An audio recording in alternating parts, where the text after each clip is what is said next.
will be stunned. Even though D.C. had the worst crime in America, honestly measured, it dramatically understated how bad it was.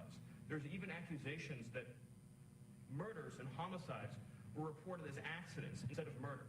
He says the Justice Department's investigating will share the results of that inquiry. The president's crime crackdown is having a positive impact. It's been 12 days without a single murder in D.C., and carjackings, once commonplace, have dropped sharply. The president talking about federal intervention in some other big cities, including Baltimore, Chicago, and New York. But Illinois' Democrat governor is warning the president, hands off Chicago. President Trump taking his fight with the Federal Reserve to the next level, although this time it's not about the question of lowering interest rates, something that Mr. Trump has been demanding of the Fed. In an unprecedented move, the president said he's firing one of the Fed's governors. He posted a letter to Lisa Cook saying he is removing her because of allegations that she committed mortgage fraud. The attempt to dismiss a Fed governor is likely to touch off an extensive legal battle that will probably go to the Supreme Court. White House correspondent Craig Clugston. From the air and on the ground, the battle against the picket fire in California's Napa County goes on. Around 7,000 acres have been burned, evacuation orders issued, and the cherished and economically important vineyards of California's wine country are under threat. A couple of tropical storms, one in the Atlantic, the other in the Pacific, are gaining strength, but no watches or warnings have been posted. On Wall Street, Dow futures are down 43 points. The NASDAQ futures off 24. S&P futures down 5 points ahead of this morning's opening bell. More on these stories at townhall.com. Dennis Prager here for AmFed Coin and Bullion. I've always been a strong believer in precious metals investment, and I've always been fascinated with rare coin collecting. But owning the wrong coins that only make dealers a lot of money can be catastrophic for your investment portfolio. AmFed Coin and Bullion specializes in taking people out of non-performing coin portfolios and turning them into gold, silver, or platinum bullion. They tailor a portfolio based on your goals and not what they want to sell you. You'll never experience scare tactics, misleading hype, or high-pressure sales from owner Nick Grovich and his very knowledgeable staff. They will evaluate your portfolio, show you how your coins have performed, and take the time to educate you on the ugly industry practices so that you can make an informed decision. Smart people can make very bad investments when they're under pressure and lack the facts. Call 800-221-7694. That's 800-221-7694. AmericanFederal.com. Protesters in Israel have slashed tires and blocked highways, demanding a ceasefire to free the hostages in Gaza. This comes as Israeli leaders push for an offensive against Hamas. Today's demonstration follows deadly strikes on Gaza's main hospital that killed 20 people, including medics and journalists. Prime Minister Netanyahu expected to meet his cabinet later in the day, and relatives of the hostages are hoping that steady pressure can push the government into committing to ceasefire talks. Opposition figures in Uganda have criticized a deal with the U.S. to accept deported migrants. They question the lack of parliamentary approval and suggest it's aimed at easing political pressure on the country's president.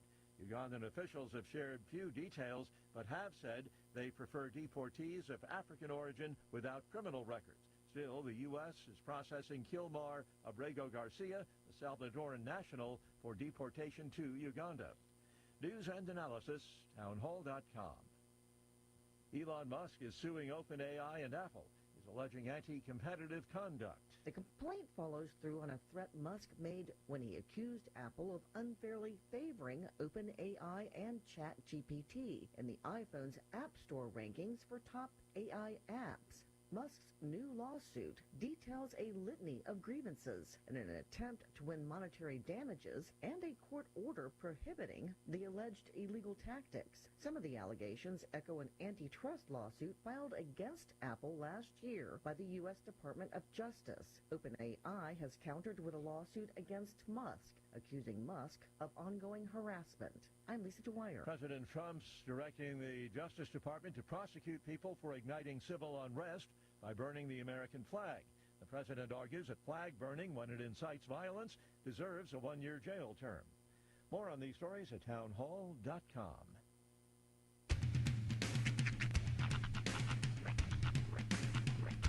What in the wide, wide world of sports is going on here?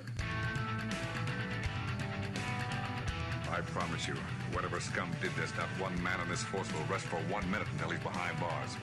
Now let's grab a bite to eat. Yeah, come on. I feel the hot wind on my shoulder and the touch of a world that is older. I hit the switch and check the number. I leave it on and then I slumber. I hear the rhythm ringing through it. Flamenco guitar and cumbia music. I hear the talking of the DJ. Let's have a listen. What does he say?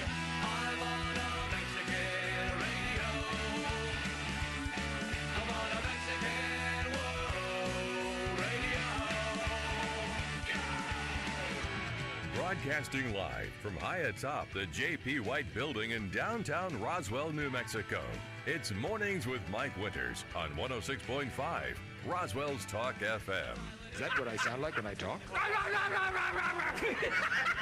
Now, here's your host, Mike Winters.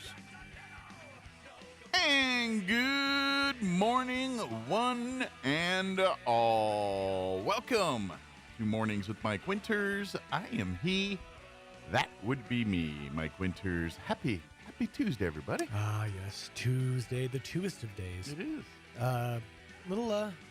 Little cloudy this morning, first thing, but sun's starting to come out. It's going to be, of course, we begin a phase of rain here. Mm-hmm. Like a 20 today and 30 tonight. Nice. But let's see. By the weekend, we're looking at like 60%. Oh. Yeah. It was 50% Saturday. the wind was nice yesterday. It wasn't quite as scorching. Of course, towards the end of the day, the temps really started to top out. I think we hit 99, according to my thermometer. Thermometer. Yes.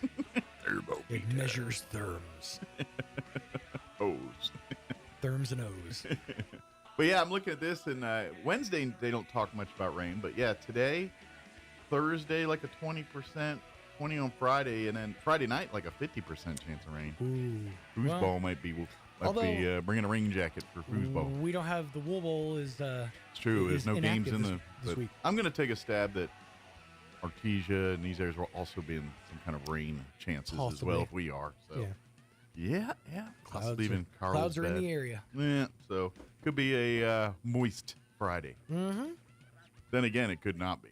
Right. Because it is New Mexico and the weather. And well, as I always say, when it's 50-50, go outside, flip a coin. If it comes down wet, well, it tells you everything you need to know. There you go. But we'll see. But and you know what? This morning is the first time I noticed that it's not full on light anymore when I'm coming to work. Yep. It's kind of nice. Coming up a lot later. Yeah. Although, that being said, and I know it's been discussed here before, but it needs to be said maybe as often as possible, possibly even every day. Yeah. I'm real proud of you that you have a set of headlights that could perform an X-ray on like a lizard. I'm real proud of you that you've made it in life. It is not necessary to drive around with the highest of high beams on all the time. Yeah. God. I literally had to pull off dropping the kids off this morning because the guy behind me's lights were so bright. For a second, I turned my headlights off and had no problem. You'd see. Did he have the halogen lights? Or it was the. Oh yeah, those are bad. Well, the LEDs. Oh, is what it was. Yeah, and it was both sets. Oh yeah, matter of fact, this morning I had one with the lights that were like that, the halogen are real bright like that, and they were right, and he followed me almost the whole way today, and I'm like, whoever invented these needs to be shot. Yeah, this is a awful invention. Let's make things more blind for everyone else but the person in the vehicle. Headlights, generally speaking, yes, at night it's good to be able to have your field of vision, be able to see. That's great. They're not for you. They're for other people to know that you're coming towards them. Unless you're in the middle of nowhere, then they're for you. Yeah, then they're for you, sure. But for the most part, in rural Roswell and in the streets, you don't need triple high beams. In the streets. In them hard Scrabble streets. No, just garden variety headlights. Yeah. Just now, of course, a lot of people probably have a light out, so they turn on high beam, so 2 lights and are on. I had that thought too because I passed a car that had literally 1 headlight and no taillights. I'm like, ooh, that's almost as bad. Well, do me a favor. Go to the parts store. You can get that bulb for like $1, $3. I mean, even with COVID prices, maybe $3, but or $4. I don't know what they go for. The last time I changed a bulb in my vehicle was a couple bucks. I'll tell you what. If you want to have those headlights, that's fine. Go to the parts store, as Mike said. Purchase yourself a new horn that just says, "I'm sorry. I'm sorry. Sorry about this. I don't care about you." Or go the other way. Get a big fog light and then just barrel past people and then hit that horn and it says, like, "Trust the Gordons, fishermen," and just keep going. I was stuck behind it was like a gigantic dually in a Jack-in-the-Box drive-thru. Yeah. And it was one of those where they had like the pylon so you couldn't get out of the drive-thru. And he was blocking the only exit, waiting for his food at the next window. And we'd gotten our food and we couldn't get out. And so I politely, like lightly, just to, could you scoot up a little bit? Yeah. His return. He had like one of those like ship air horns. He was waiting for you to horn on him. He was waiting for just so he could hit someone, that. Yeah. anyone to Hey, look at me.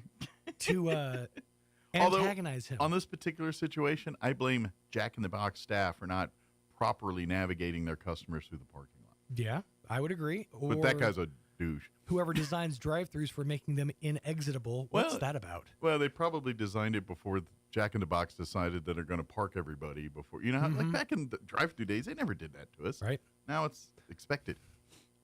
I will, whenever if I'm at a drive-thru and they pull me to one of the spaces, I'll look behind me. There's nobody behind me. Why are you pulling me? Right. I know why you're pulling me because I used to work in the industry. You're trying to up your drive times. And once you pull me, you can serve the order. And then they can claim their stats that we served 57 people in 2.7 exactly. minutes. Yeah. But no, because now I have to wait 20 minutes because I'm now low priority. You get your pizza party now. Oh, not even that anymore, really. Yeah, they're not even giving you a pizza party, are they? All right, let me give you the rundown for today's show. I always like that meme where it's like, boss really preaches, it's just a bunch of pizzas. No. Did you see that look, that actually happened in D.C. Oh, I know. Did you see the footage of all of the guards, all of the National Guard standing around as Donald Trump had like 20 boxes of pizzas in front of him? I didn't see that. He was literally throwing a pizza party for the National Guard for the job that they're doing. It's the Office meme. I wonder what brand donated the pizzas. Oh, it was like some local pizzeria. Oh, okay, it wasn't like Domino's. It was like Great Northern Pizza or something like that. My pal, Mr. Domino, came. Big Papa came. A lot of people don't know this. I actually helped design the hut. I used to like the little red Coca-Cola cups, but they said no more. Oh, I miss those cups. I would buy a set of those cups if they have them like commercially available. I'm telling you, Pizza Hut pizza ain't the same as when we were kids, and you'd go there and sit down as a family, and they had the red and white checkered tablecloth with the cups and the pitcher of Pepsi or Coke, whatever, and then the pan pizza still in the pan with the lava hotness. That was peak pizza. Pan pizza's Pizza Hut's pan pizza is still my one seed, but when you have it in the and it's sitting on the thing. That's how it's pan. I couldn't think of the word pan in the word pan pizza. Did you say Pam or pan? All right. Sitting in the thing that the pan pizza comes in, the thing that they serve the pan pizza in, whatever that thing's called. With the pan and the pan pizza. What's that thing called in a pan pizza? I can't even use the whole it's early excuse. I'm morning radio. That never works for me. All right, let me give you the rundown here. We're going to replay our interview we had yesterday with Carrie Moore from the Chaves County Health Council. Had some great information from her on some things that they've got going on the radar and all that. So we'll play that here in just a bit. In the 8 o'clock hour, we're going to replay our interview we had with Crystal Noble on Friday from the Roswell Humane Society, talking a little bit about some pets available for adoption. They had a deal over at Tractor Supply on Saturday. I popped in for a little bit. They had 3 little dogs that were brothers and sisters. Mm-hmm. Oh, you don't want to break them up. Well, I'm sure those. I think they're all adopted. Those things were pretty cute. I mean, you just looked at them like, yeah, I'll take 3 of those. That is dangerous. Oh, I know. I've had that happen to me where I've seen like a dog like in one of those like Tractor Supply or whatever displays. I locked eyes with this dog and I told the person I was with, like, we need to leave right now. We need to go. We have to leave. That's right. This one's looking into my soul. And I can't. I'm gonna leave with him if we don't leave right now. That's right. That's the point. They know what they're doing. Yeah. That's how you move product. That's right. Let it speak for They don't itself. call them puppy dog eyes for nothing. And then in 9 o'clock hour, about 9:15, we're gonna replay an interview we have the folks with the folks from Bitter Lake Wildlife Refuge talking about Dragonfly Festival. Steve Alvarez and Don Well joined us last week. We'll play that interview in the 9 o'clock hour. About rolling in the TV cart this morning. That's right.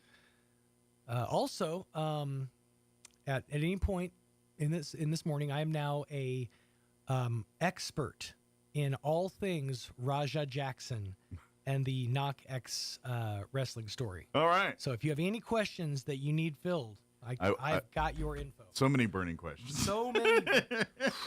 You heard the story, right? I did not. Okay, I can get into it at some point. Okay. But there was an indie promotion, a guy, the son of Rampage Jackson. Oh, I saw that. I saw the video. Yeah. Where he just, He went off on this guy. Like they're about to charge him, right? Yeah, well, they're investigating. Yeah. For sure. But I did see that, yeah. The guy, I mean, he was unconscious in the slam and maybe the first hit at that point. And then he was punched 21 times in the head. Yeah, the work turned in, or the shoot. What is shoot turned into a work? No, the work turned into a shoot. Real quick. Yes, it did.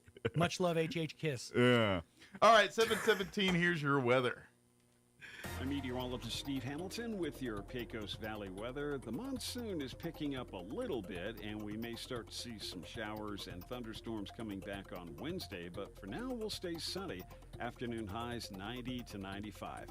Overnight, just a slim chance of a shower. We're in the upper 60s, and then sunny most of Wednesday. We can't rule out an afternoon thunderstorm, though.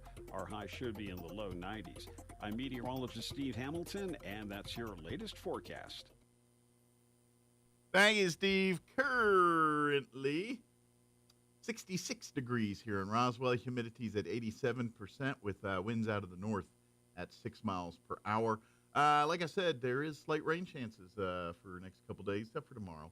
20% chance for this afternoon, mostly sunny and 93. Otherwise, southeast winds 10 to 15. 30% chance of rain for tonight. Partly cloudy, overnight low of 67. Southeast winds at around 5 miles per hour. Sunny and 93 for you Wednesday. South winds 5 to 10. Partly cloudy tomorrow night. Overnight low of 68. South winds 5 to 10 miles per hour. And then for the rest of the week, 20% chance for rain Thursday afternoon. Otherwise sunny and 96. 20% chance of rain for Friday afternoon. Otherwise mostly sunny and 92. And then our rain chances increase. Friday night, we're looking at a 50% chance of showers. Mostly cloudy and 67. Saturday, a 50% chance at rain. Partly cloudy and a high of 88. 60% chance of rain Saturday night. Mostly cloudy, overnight low of 65. And a 60% chance of rain Sunday. Mostly cloudy, 83 for a high. And looks like no 40% chance on Labor Day, Monday. So, yeah, we got rain chances, better ones for the weekend. All right, 7:19, we're going to take a 4-minute break. We'll get you into your livestock report with Smiley Wooten, the recap here, and then our interview with Carrie Moore from the Health Council. Don't go away. Good morning. This is Smiley Wooten at the Roswell Livestock Auction. 1,472 head of cattle sold on Monday on a higher market with excellent buyer attendance compared to last week. Stocker calves unweaned sold steady. Weaned calves $10 higher. Feeder cattle $3 to $5 higher. Packer cows and bulls $5 to $8 higher. 3 to 400 pound steers $5.50 to $6.30. 3 to 400 pound heifers $5, $5.65. 4 to 500 pound steers $4.85, $5.50.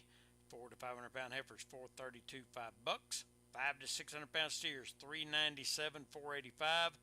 5 to 600 pound heifers $4, $4.32. 6 700 pound steers $3.77, $3.97. 6 700 pound heifers $3.64, $4.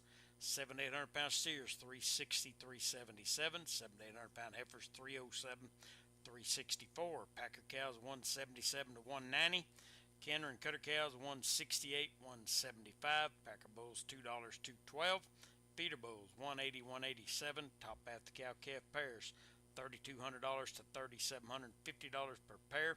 And the bred cows, not well tested this week. Next week's sale will be held on Tuesday in observance of Labor Day Monday. We do appreciate the business, and we'll talk to you next Tuesday morning. This is Smiley Wooten, Roswell Livestock Auction. Feeling tired, stressed, or just not your best self?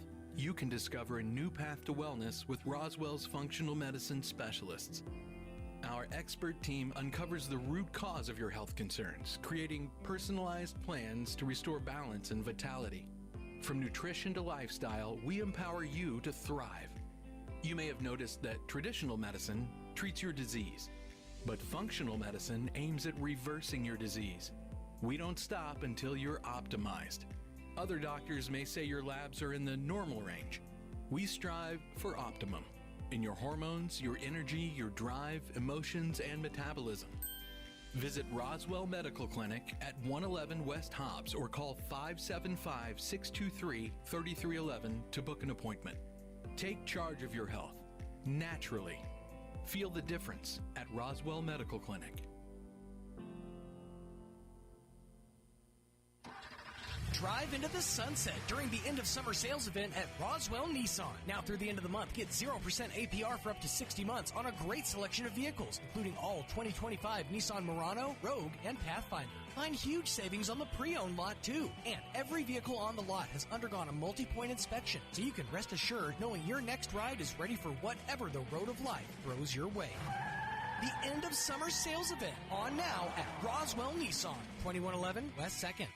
Visit Bush Appliance in Roswell to see the Whirlpool washer with 2 ways to wash, thanks to the 2-in-1 removable agitator. With a flexible capacity, so you can take the agitator out for bulky loads or keep it in for items like jeans. Shop now at Bush Appliance in Roswell and get twice the washer that you have at home.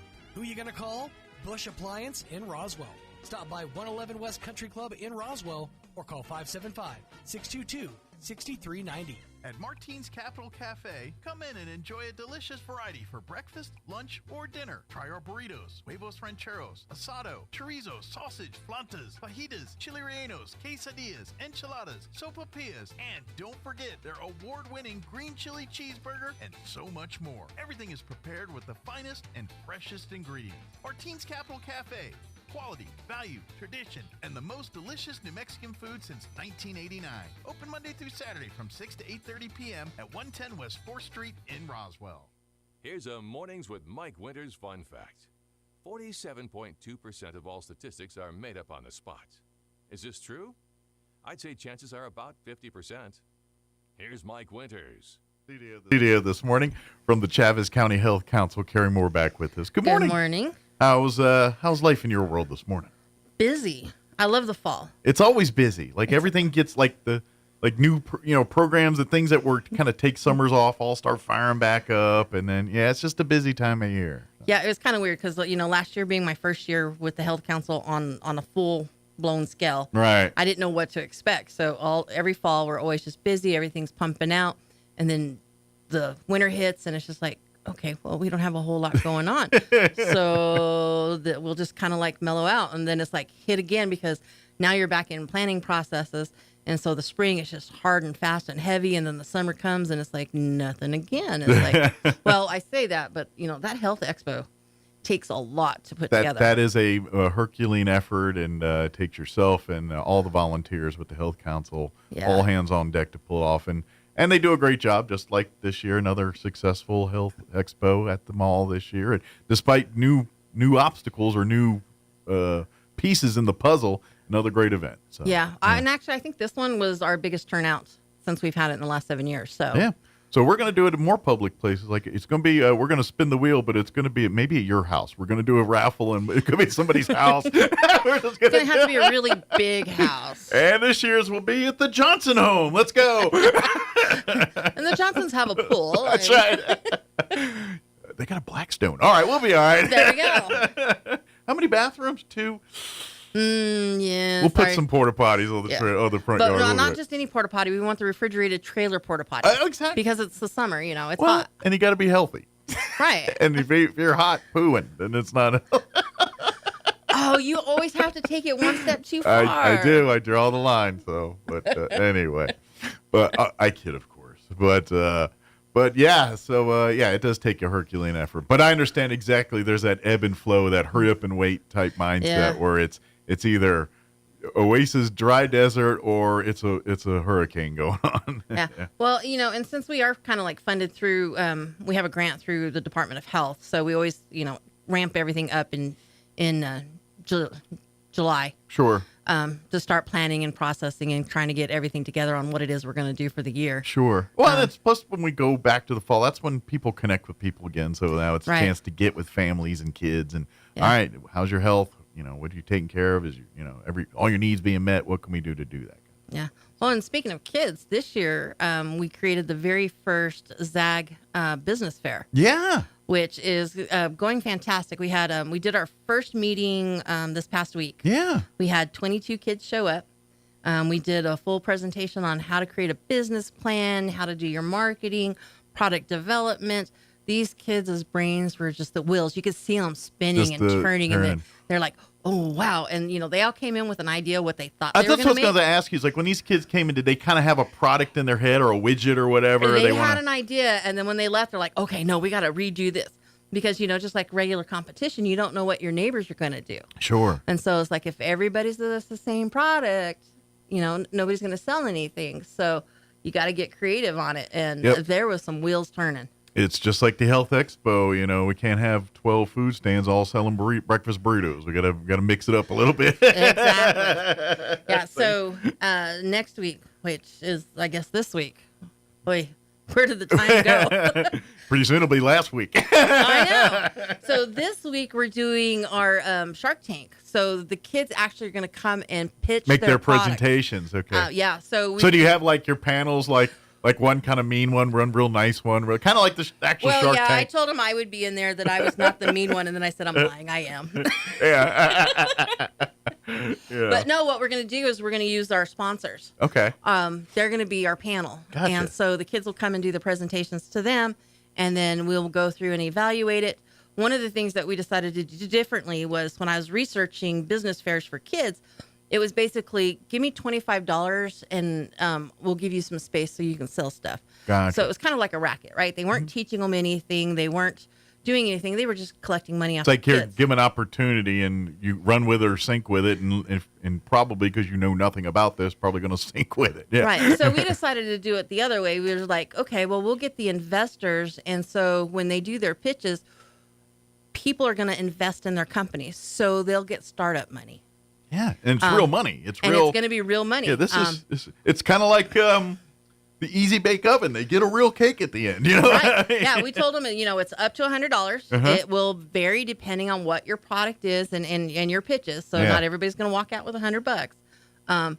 But yeah, this way it was fair game for everybody to be able to participate because, it takes money to make money. Absolutely. And, some people just don't have that extra $10 to buy the product to be able to go and start selling or making something. Yeah. So it's like, no, let's just make it fair across the board. And it really does teach, these young men and women the other side of business. Like, right. When we talk about, we all know restaurants, the stats that 99% of them or 90% fail in the first year off. It's because the people have the passion for the food and making the thing, but they don't know the first thing about payroll or menu cost or any of the other financial side, where these young men and women are going to taste that from the jump. Exactly. They're getting it from the beginning. Okay, yeah, you have this amazing product. How do we turn this amazing product into something that every household has to have? And that's what they're learning. Needs versus wants, and how to make them actually stand out, and so that somebody will take it. Yeah, that's the part that they're getting to learn. And so it's like, okay, you've already got the dream. How do we make the dream into a reality? And that's the creamy middle that really. And so I'm hoping, if we see more of these kind of programs, and those numbers you hear about restaurants and stuff start flipping because they're like, no, they've got a better sounder business plan going in each time. doing this. Well, and that was one of the things when we were looking at, because we have a youth component in the health council. It's like trying to make a better population or a better outcome for the youth. Mm-hmm. And everything was focusing on don't do drugs, don't drink and drive, which those are all great messages. Sure. But those are messages they're getting everywhere. And everybody says, well, there's nothing for the kids to do. There's nothing for them to do. Well, guess what? We're making something for them to do. We'll teach them how to do something. Mm-hmm. And so they have a way to go and make money and do what they need to do. And then they don't have to rely on somebody else to do it for them. Absolutely. They can set their own goals, their own, and literally, create their own path and their own future. However, whether it's, as soon as I'm done high school, I'm going to start this business up, or no, now I go to business school and get the documentation to back that, whatever path they choose, they've got a clear, concise plan and how to do it and how they want to do it. Right. And there is across the country some fantastic kid CEOs who have created a product that have just taken off and have become multimillionaires. Sure. And it's like, it's doable. Absolutely. And technology is really, because it really gives everybody a platform, a place that if you do it right, the world can see it. Right. And, that's the thing they were lacking when we were kids. We could have an amazing idea, but until you get your foot in the door of a company X or wherever X, you're not being seen by him. Now you got a smartphone and a TikTok account. You could be an entrepreneur. Yeah. Our generation, we're seen but not heard. Yeah, exactly. Yeah. That came with everything that we did. But now, how do we harness that thing into a real thing? I'm just going to sit in a room all day and be on TikTok and make $1 million. That doesn't work that way either. You got to have a plan, Yeah. Yeah. And so that's. So, yeah, I'm excited for it. I mean, the fair will be October 25th. We're going to do it over at Eastern New Mexico Medical Center. Okay, perfect. We'll be there where they set up booths. In the main atrium there. And then this way, that's everybody from the hospital staff, and then we'll get whoever. Yeah. And you're right near coffee if you need coffee.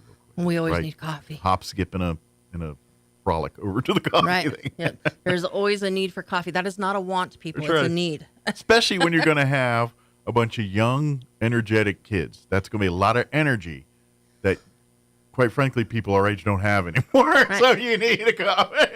Well, and we have a wide gamut of age group because we were originally going to do, the program is being designed for ages 6 to 17. Gotcha. But we decided on the pilot program, and we said, let's do 10 to 17. Okay.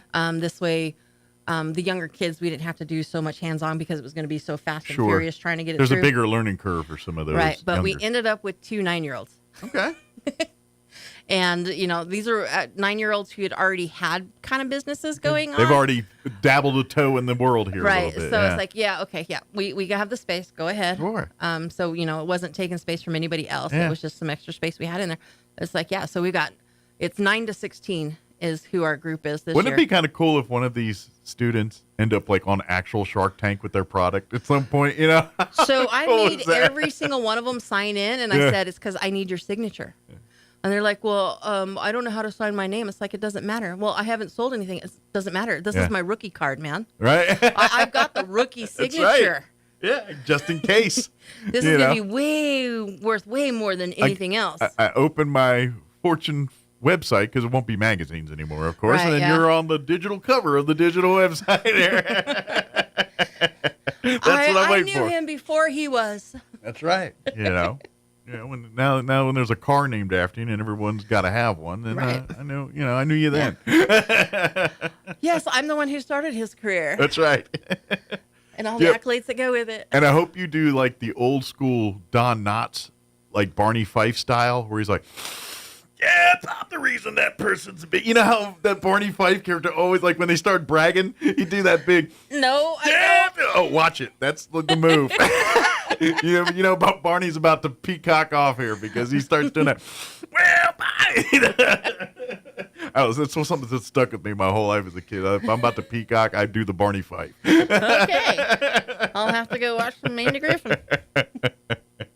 But anyway, this is really cool, so I would imagine, if you got kids that are interested here in getting involved in future classes and sessions of this, as this thing grows and gets bigger, and then obviously as your kid becomes of age in the window there, when they start, if they're young and already at 6 years old and they're doing their lemonade stands and what have you. Right. Let's get going. Yeah, well, and the idea behind it also is to work with Wings for Life and the Extension Office through 4-H and those other programs, because they may have something that they want to create, like a kid who wants to sell clothing, but they don't know how to sew. Mm-hmm. Okay, so go take your classes, learn how some to life sew, skills. Yeah, get your skills down, and then we'll have that opportunity to teach you the other side of this. And so, it's creating all of these avenues and so connecting not only, all these resources. Once the kid has an idea, but okay, let's get you the tools to create the idea and say, okay,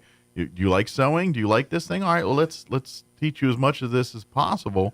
And then once, it's kind of like, artists and all that. You have to learn all the rules to break all the rules, and that's kind of, the same thing with business and stuff. To innovate, to make the next thing, you got to know all the rules and then find a way to make it better. It's much easier to fall on your face when you're closer to the ground. That's a true statement. As a guy with a bust up nose or two, yeah. Yeah, so I'm excited for that. I'd love that they're learning this stuff and learning that. And to me, that's going to make, because I think, there's a lot of people with great ideas and stuff, and they start to get into adulthood, but they intimidate themselves out because they're, I don't know the first thing about running a business or anything. Well, now they get that intimidation factor out of there. And I'm telling you, when you take any fortune tycoon business guy, every single one of these people that are now household names, they took a leap of faith some point or another on something. You know what I mean? And that's some just took a more educated one. And that's the tools we're giving these kids to when they're ready to take that leap of faith. It's done with probably a parachute, or at least an idea what that leap is going to be. Right, yeah, so they don't fall. Yep. Yeah, to try to help them. And then, we decided to do this in the fall because this puts it into the start of Christmas season. Gotcha. So if they have a product that people really want, and they'll have the opportunity that they could go into some of the other fairs that are going on. Yeah. And so they can continue to sell. Absolutely. And so it's just generates more Start of an building avenue. that client base from the jump, right at the get-go at the peak season there for some, depending on their product and things. Right. Yeah, absolutely. And then, get them ready for winter to build their products back up. Absolutely. And then farmers market starts in. There you go. So, it's an opportunity for them truly to grow into a viable business if they have the passion for it. Yeah. And that was one of the things trying to explain. There's a difference between a hobby and a passion. A hobby is, it's okay, I'll do it for a friend here and there. Sure. That's not your passion. But if everything you do bleeds, barbecue. Exactly. And selling it. Like, when you lay your head down at night to go to sleep, what's the first thoughts popping in your head? Those are your passions. Those are if you can't stop thinking about that barbecue, then you're obsessed with it. That's your passion. It's an expensive passion. Oh, it is. But it's, any as you know, any of those, because you're always trying to, whether it's a bartender, making the next drink, or the barbecuist making the next secret rub or secret blend of seasonings to make the perfect brisket, whatever that is. Everything could be made better. Yeah. How can I make this better? Just salt and pepper, man. Salt and pepper. I mean, like, they get nuts in the cocktail world. I'm like, now you got to bring like blow torches and shaved wood I was having that problem with the restaurant because I had the same mentality as the bartenders, but doing it for the lemonade, sodas, and teas. Yeah. All the mocktail stuff, and I'm researching cocktail recipes. Yeah, you got to be a mixologist to make how can I pull all this stuff into the non-alcoholic world? And it's just like, oh, this is fun. And then I sit here and I'm like on these Facebook groups where they talk about, like the lemonade stands, and they're like, oh, can you tell me how to do this? It's like, no, if you don't have diabetes from tasting that much dang root beer to make a butter beer, you don't deserve to sell it.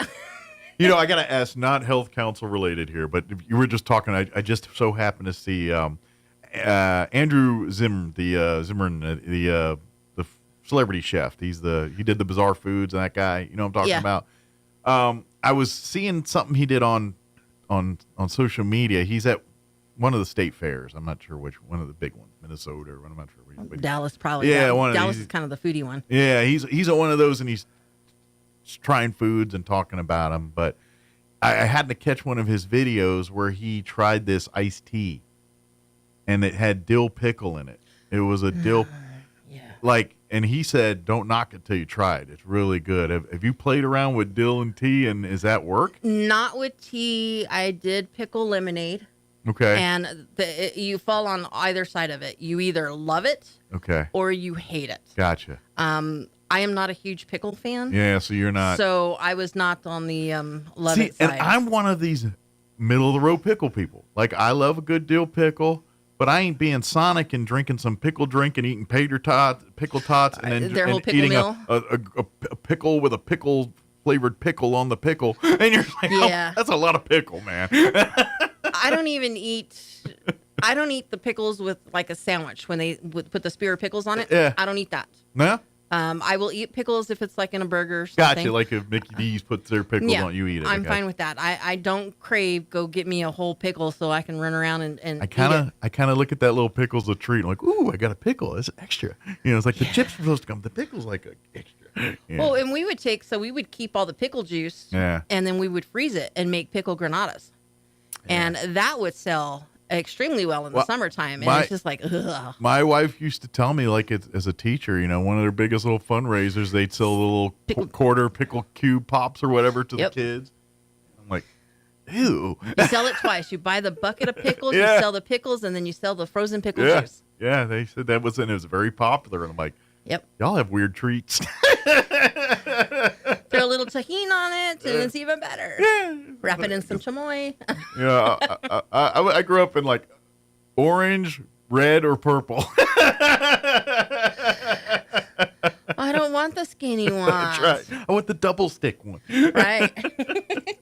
But anyway, we're way off track. As far as health councils, is there stuff we need to put on people's radar here during the fall, other than, I know we were talking about the entrepreneur stuff, but so we're doing really big on harm reduction. Okay. So we've got QPR training, which is the question, persuade, respond for suicide prevention. Okay. We do that with our Together with Veterans, our program. But it's open to everybody in the community. Yeah. And part of that is Chavez County has a high percentage of suicide rate, especially with males. Interesting. Like nationwide or statewide or both? Statewide, we're high, and then inside the state, Chavez County is high. Okay.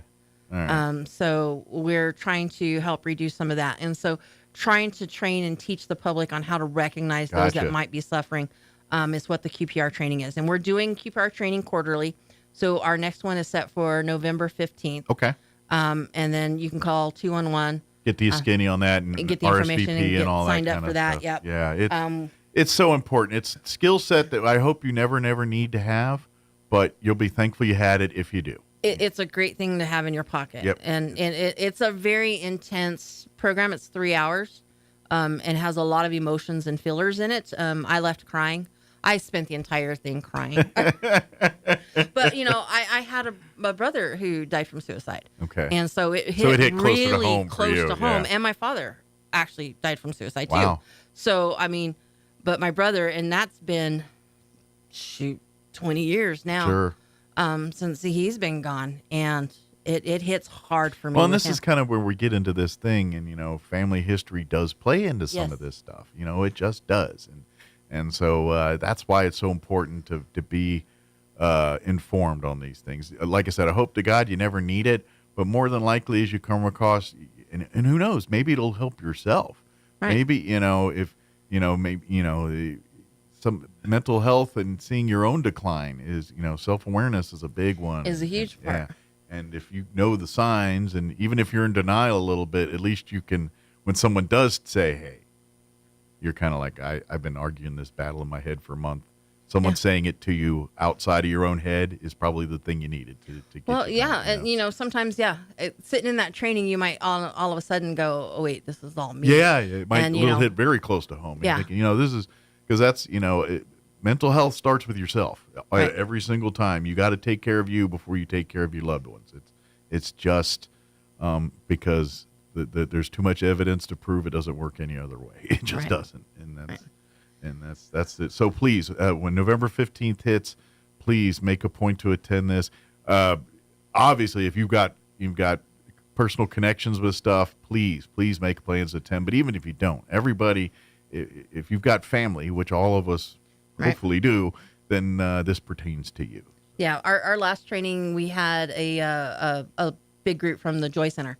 Okay. So it was with the seniors and with them. And that's just it. Every age group needs to be, because as people enter different stages of life, they feel a different way about it. And seniors, I'm sorry, they're probably, look at depression numbers, probably one of the largest age groups put together on that, just because, let's face it, the things seniors, as we get older, we're all hitting that same fate, everything else. And and to mentally prepare for that is tough. Yeah. And so that's, what do we do about it? And same thing with young folks who, they're dealing with their other different kind of struggles, but they're struggles nonetheless. And so, well, and this is why it's great to train different age groups and different people throughout life, because you never know who you're going to be involved in. Absolutely. It could be you around seniors and you'll see it in that seniors, or it could be you around the youth and, well, wait a minute, and the messed up part is it's sometimes really hard to relate until you walked in the shoes. Right. You know what I mean? And this is why old people are wiser. It's because you've literally walked in the shoes and you've seen and done it. And yes, when those folks explain it to you till you're blue in the face and you're younger, it still doesn't register. But then you go through it and you're like, the feelings, you know what I'm saying? Right. It really, and I wish, other than just listen to older people, now that I'm getting to be one, but you know what I'm saying? It's just, dang it, my biggest regret is sometimes like, someone told me about this and I kind of blew it off as like, oh, you're just old and cantankerous. And now I'm here like, all right, I see what they're talking about now. I understand. You know what I mean? Right. And now, and my regret is I wish I listened then. Right. But you are more apt to listen to somebody your own age. Yes, exactly. So, if in your 20s, if you were having issues and problems, if another 20-year-old said, dude, come on. Yeah. You'd be apt to listen to your friends. Exactly. You're right. So, this is why. It's like it's very important to get this out and get everybody trained in different ways in different walks of life. So that way that there is somebody there to work with them. Absolutely. But yes, please, take advantage of this stuff. This is the stuff that, because really we can, when it comes to especially mental health and that thing, it's, and we all blame ourselves after the fact and say, well, I should have done this and should have. It's easy to spot it after. And it's not fair because we don't, but at the same token, we are right because the signs are there. We just aren't tuned in, and that's not your fault. But let's tune you in. Let's give you the tools so you can tune into these things. So, when you do come across the path, you're like, okay, my tinglies are up. We need to do something about this. Yep. You know what I mean? So now we're gonna have to move on because now he's gonna make me cry. Stop it, Mike. Sorry, I just these things are important, and I know it is, and we have a goofy show, but you got to. I like to present things in this way sometimes because every one of us in life deal with these things in one way, shape. This isn't about where you come from, where you're going. We all deal with this stuff. Yeah, it's not an isolated group. It can happen to anybody, anywhere, at any time. Absolutely, and so we've got to look out for each other on that. Right. And then one of the things that goes along with that is that we do gun locks. So we fully believe in the Second Amendment. Everybody has a right to their firearms. But people make rash decisions, and that's one you can't walk back from. Right. And kids get their hands on guns. And we get a lot of, we have a safe. And that's great. Everybody should have a safe. Mm-hmm. It's like, what do you do with your guns if you take them from the safe into your vehicle? Like if you're going to the range, do you lock them in your vehicle? Right. Where's your weak links in the chain here? Right. And there's a lot of them. And it's like, so make sure that you get gun locks. And again, we can get you those. We pass them out at every event that we do. I think we are up to just under 1,000 within the last year. Okay. So yeah, we do a lot, and we'll continue to do a lot. Well, and it's and as if you're a gun owner, there's no, being safe is priority number one all the time, every time, no matter what. Right. So that's what we're talking about here. Yep. And we're looking at trying to create a training so that the kids can, I say kids, but, maybe it needs to be focused into the families. Sure. But that way that there's responsibility in the gun ownership. Ideally, the kids learning the respect of guns. I know growing up, we did hunter safety. Mm-hmm. But a lot of times kids don't hunt anymore unless you're in a hunter family. Sure. But there's guns in homes that aren't necessarily hunters. Put it this way, my philosophy is if there is a gun in your home, then every household member needs to be take trained. some kind of safety instruction course, whatever that is. Something they need to be proficient. I'm not telling them they got to go shooting every day, but they need to know what to do if that gun is sitting out loose or whatever. They need to know all that stuff. Yep. So we're working on that, and we'll get that planned out. We have the overdose prevention program, and that is training how to use Narcan. Okay. So again, it falls into the same thing. Opioids are mostly prescribed drugs, right? We've got all these opioid settlements because they overprescribed all the pain reliever Hand drugs. them out like M&Ms, and Yeah. And so now we have a problem. We have people who have them, grandma could have some and the grandbabies are over and they have a headache, but they weren't taught to stay out of, certain cabinets and stuff. And they may get into something that they shouldn't get into. Mm-hmm. If you have an opioid in the house, you need to make sure that you have Narcan in the house. And then we want to make sure that you're trained on how to use it. What we're doing is Saturday, we just did one of the hotels. So again, people traveling with families, it's the same thing. You got to lock your guns up. You need to lock your medication up. If you don't lock your medication up, you need to make sure you have the stuff in it to help prevent an overdose if necessary. Yeah, whatever the antidote or whatever that, right. the EpiPen of it or whatever it is. Yeah, the Narcan. Yeah, in this case, the Narcan, Right. And so it's training the hotel staff because we've had some hotel staff who've had to administer it. There was that baby in Albuquerque that was just saved, a couple weeks ago. Yeah. Got into... Is it... Well, because they're getting to a point where, like, all these places now have to have those little defibrillator deals, right? Right. Are we getting to the point where, okay, well, right next to the defibrillator deal is a break glass in case Narcan, basically, there, Pretty much, yeah. And ironically, that's one of the things that we did. So, like, they gave us boxes of Narcan to hand out during our training. Well, we're looking at it. Well, it's a first aid kit. Yeah. So I went and literally made first aid kits with the Narcan in it, gloves, face masks, just in case they need that. Sure. And then the full directions on it. But now it's in a hard plastic case that's bright red that tells them exactly what it is. And so they can grab and go real quick if it's in the next room. Run and grab it and go. Yeah. Yep. Good deal. So any of the hotels, anybody who needs those trainings, again, just call us at the Health Council. It's almost like when I was younger and still do, it was like one of those things like you go and take your Red Cross CPR training and you go do that thing. I almost think we need to alter that into CPR/Narcan/defibrillator/ some of these quote unquote quick emergency gadgets and just have a course on you're proficient all of them in case you run into one of these situations. Yeah, because you never know. It's like, again, we're going back to the seniors. Yeah. We need to train those that are going out into the community and going into the homes with seniors. Because, believe it or not, some of our mentality or brain function is just kind of slowing down and can't always remember what we're doing or the words that should be coming out of our mouth at the right time. Brain fog. I don't know anything about that. not that I know anything from experience on this one. Right. But, you have your prescriptions, and did I take enough? Did I take too many? Did I take mine today? Oh, let me take another dose. Yeah. And so you just never know what you're going to walk into. I ain't going to lie. That's why I have the pill box. And that's because I'm literally, it's empty. I already took it. But that's, if you can remember, is today Monday? Wait, what day is today? Thank God I have a wife because, oh my goodness, she keeps me correct because I'm the one. Without her, I'd have been a hot mess. But, and we have a lot of people who live alone. Yeah, I know. They don't have a responsible person to do these things for them. Right. So we want to make sure that everybody is fully trained. So Absolutely. Again, hit us up. Absolutely. Please, if you have any questions about any of that stuff, just call 211 and they'll be happy to get you information on these upcoming classes, events, or anything we're talking about here. Or if you're like, hey, I want to get involved. What do I do? All right, let's, maybe trainings that, hey, my organization wants to do. Can we set up a training where they come into? Yes, we can. We'll figure that out.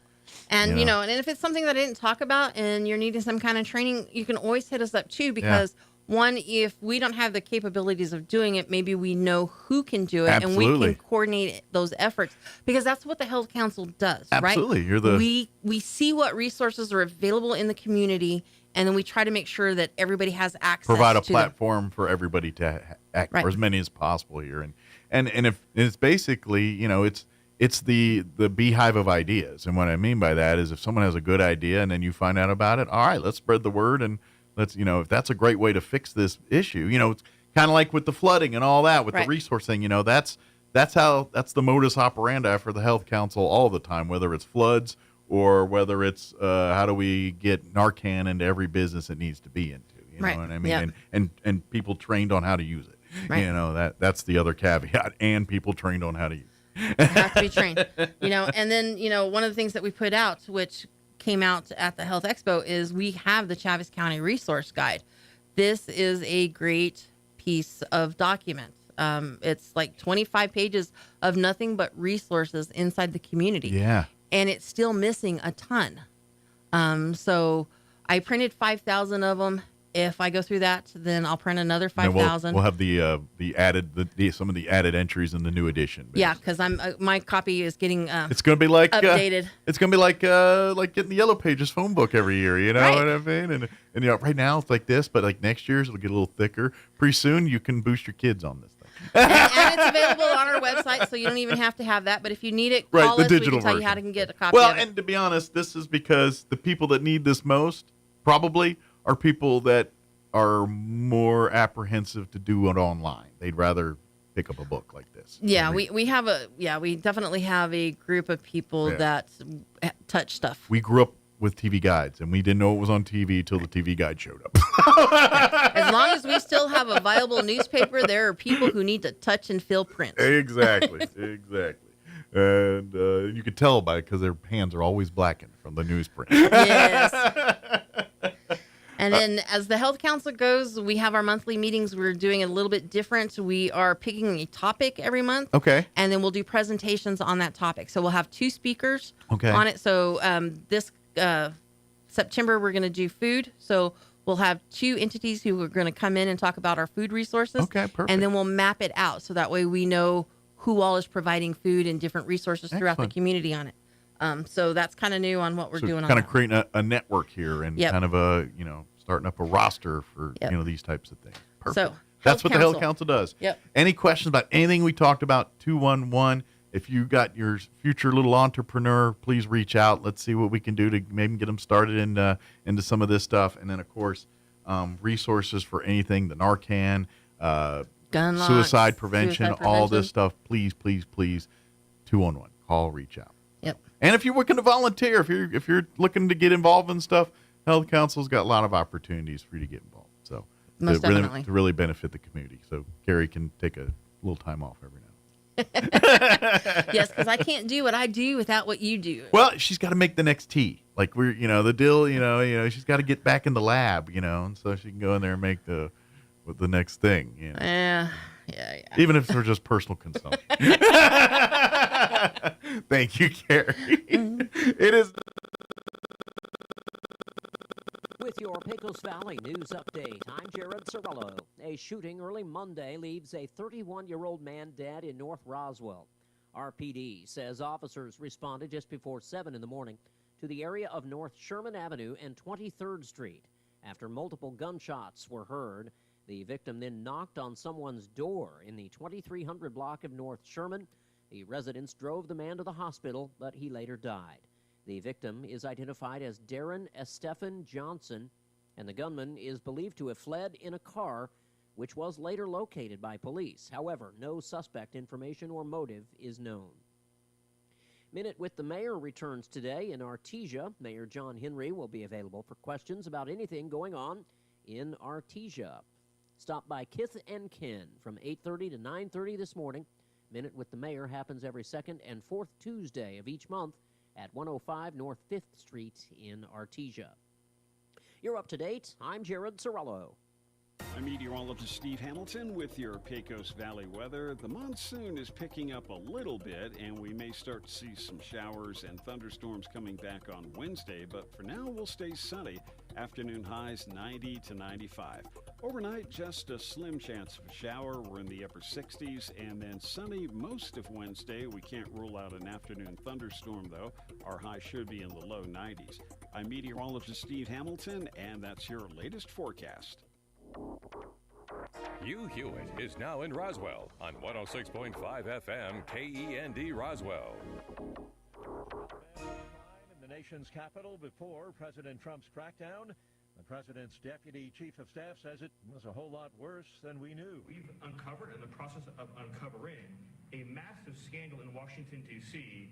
with the doctoring of crime stats. And the Department of Justice, under the Attorney General, is leading the effort to uncover this. But when we ultimately share the results, it will stun you. Stephen Miller says there are allegations that murders and homicides were reported as accidents instead of murders.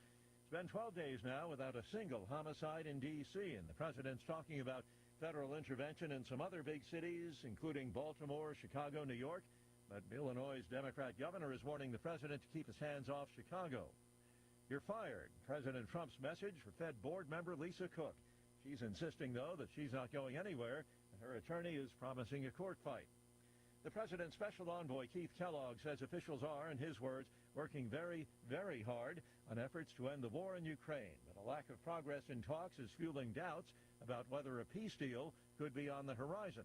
And the president isn't sure there will be a Putin-Zelensky meeting. Asked about Putin's failure to commit to a sit-down with Zelensky, Donald Trump said the Russian and Ukrainian presidents don't like each other very much. He said he'll have to intervene if there's no movement.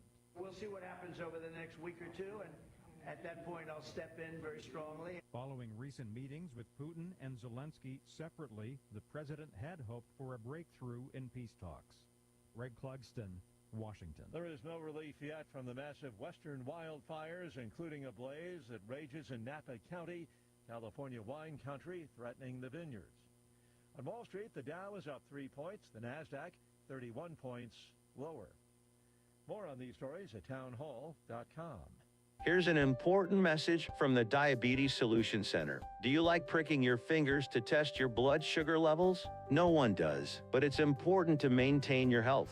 And now, by wearing a small remote device called a continuous glucose monitor, or CGM, you don't need to prick your fingers anymore. It's easy to use and helps you make more accurate diabetes treatment decisions. If you are testing your blood sugar 3 or more times daily, injecting insulin, or using an insulin pump, call the Diabetes Solution Center right now. And if you have Medicare or most major insurance coverage, you may be able to get a new CGM at little to no out-of-pocket cost. Shipping is free, and we'll even bill your insurance company for you. If you are testing your blood sugar 3 or more times daily, injecting insulin, or using an insulin pump, call the Diabetes Solution Center right now to learn how to end the painful finger sticks and get your own continuous glucose monitor, or CGM, at little to no out-of-pocket cost. A tropical storm's deadly landfall in Vietnam brings heavy rains and strong winds. Tropical storm Kajiki made landfall in Vietnam on Monday afternoon after hitting China's Hainan Island. The storm weakened into a tropical depression over Laos, with heavy rains forecast for Tuesday in Thailand, and people have been warned to be vigilant about possible flooding into Wednesday. Vietnam's state media says 3 people have died since Friday, over a dozen people injured, and thousands of houses damaged. The National Weather Service says the typhoon brought torrential rain that's triggered flash floods and landslide alerts. I'm Charles de Ledesma. Australian Prime Minister Anthony Albanese is accusing Iran of directing at least 2 anti-Semitic attacks in Australia and says the country is cutting off diplomatic relations as a result. Albanese says that Australian intelligence services have connected Iran to arson attacks on a Sydney restaurant and a Melbourne synagogue. News and analysis at townhall.com. Company that installs license plate detecting cameras to aid law enforcement is halting cooperation with the feds. Flock Safety says it paused pilot programs with the Department of Homeland Security aimed at intercepting human traffickers and fentanyl distribution. Illinois Secretary of State office says that an audit found U.S. Customs and Border Protection gained access to Illinois data, violating a 2023 law that restricts sharing data with police investigating immigration. after another incident in June. Flock Safety installed a process that flags words such as immigration on Illinois searches and then rejects those requests. Jason Walker reporting. In an antitrust lawsuit, Elon Musk is accusing Apple and OpenAI of stifling AI competition. More on these stories at townhall.com.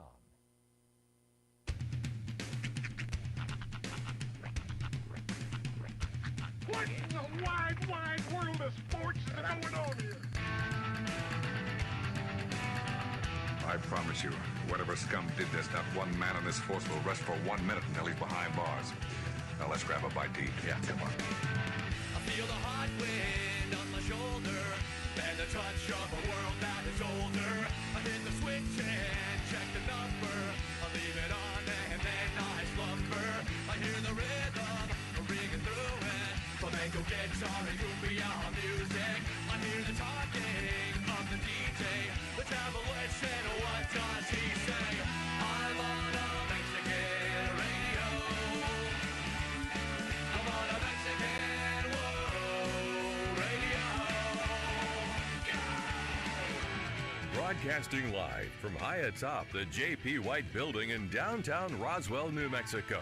It's Mornings with Mike Winters on 106.5 Roswell's Talk FM. Is that what I sound like when I talk?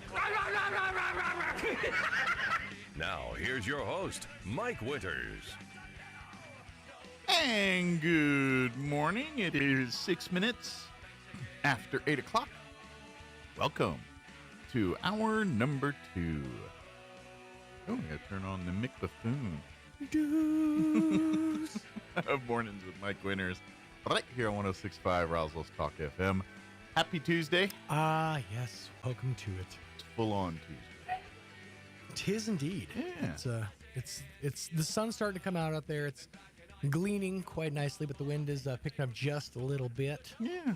93 for high. Maybe a little rain this afternoon, this evening. We'll see. A few clouds. Can't complain. 93 is good. Yeah. Not cold. Does kind of stink that the big rain chances are coming for Labor Day weekend. Yeah. And it's like, the weekend that, the last chance, the last hurrah for summer. Your big, 3-day weekend last till holiday weekend is coming up here and all that. Out like a whimper. Yeah. But you never know. Yeah. It is New Mexico. Could be a big nothing burger. Believe college football taking a week break for the Labor Day holiday, and their official kickstart to week 1 is 1 week from college. this I know Saturday. NFL college, starts. yeah. I thought they played this weekend too. College did, but all right. Yeah, college is off this weekend, and they start next week. I think NFL officially starts next week as well. Yeah. Yeah, they take the week off. Yeah, they took their last preseason game this last weekend, then there's the week off this week, and then next Thursday night will be the first game. Nice. I think it's Thursday Night Football is the first one. So 1 week from this Thursday will be the first NFL game. There you go. I believe. Yes. Week 1. Down. So I'm happy because my team. Okay. Yeah, right after the show yesterday. Before you say what you're about to say, I got to say. So I was sitting in my studio, which is adjacent to this studio. It is. And I heard a sound emanate from Mike's studio, which I wasn't 100% sure if it was a yes or a sneeze. It was a yes. It was a yes, it turns out. But Yes. First I was like, bless you? Salud? But no, yeah, it was I think a I did like a Napoleon Dynamite-esque. Yeah. Yes. But that was when I opened up my tablet and saw that Terry McLaurin had indeed signed a contract with the Commanders and is now the extension's hit. He's no longer holding in, is the new term for what they say when they hold out. I'm not up on a lot of the big names of today. I know Terry McLaurin is an up and comer for sure. Well, he's not really an up and comer. He's going to be 30 here, so he's an up and comer. on the way down. He's a youngster. He's a in real life, but in football, he's not. Yeah, right. His knees are shot. But yeah. I'm not super. But it always reminds me of the Key and Peele East-West College Bowl. I vaguely remember that. It's the names of the players keep getting just weirder and weirder. It's like Disquarieth Green. Yeah. University of it. They have that whole bit with names. Piedmont. They like the classroom one. And that was actually the joke for the second one. Because the joke is always the very last player is a white guy with a semi-regular name. But the second version, the white guy at the very end, his name was Aaron Balake, which is Aaron Blake.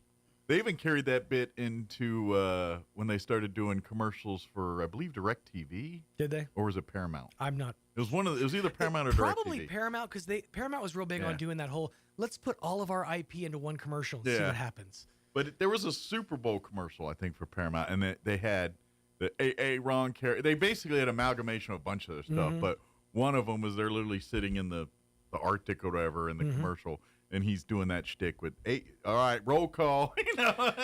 Well, they even expanded like the East-West College Bowl thing, because they did one where they actually had like Disquarious Green like slam down whatever his name was, Hardunkachud. Hakeem Hardunkachud or something like that. Eventually the names were like Construction Noise, Donkey Teeth. It's just a series of clicks and whistles. Piedmont Lewis. Yes. What was HRR/henceforth the fifth? Well, I blame Prince for all that, because remember when he decided, because he's going to sue his record label, and then he was the artist, no longer Prince, and he was just that symbol. But it was like, what do I call you? I don't call you Prince. Mike, but I've been so suspenseful with a pencil ever since Prince turned himself into a symbol. You slipping bars out there.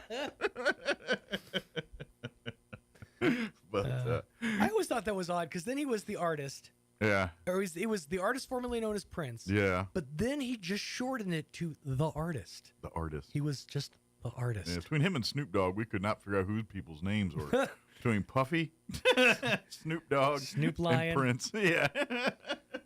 Well, there was this dog. There was Doggy Dog and Snoop Dogg. Just Snoop. Yeah. There was like 37 Snoop Lion. Yeah. Well, you gotta have your AKs out there. Yeah.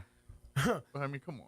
Which that's dangerous, because I know there's AKAs. Like, I grew up hearing that my whole life, but I only just recently found out that there's another acronym called FKA. Okay. Formerly known as. Oh, formerly. Yeah. I only found this out. I found this out way too late in life, because, what's his name? It just left my head. Edward from Twilight. Patterson. Yeah, I know. Anyways, he was dating a young lady whose name, in every publication that I read, in every source of entertainment media, was FKA Twigs. Formerly known as Twigs. Formerly known as Twigs. Now, I'm going to leave you to figure out where my head said what her first name was several times on broadcast radio. Because that's what it said. Yeah. It's right there. I'm like, I'm going to say Twigs. I'm sorry. I'm gonna.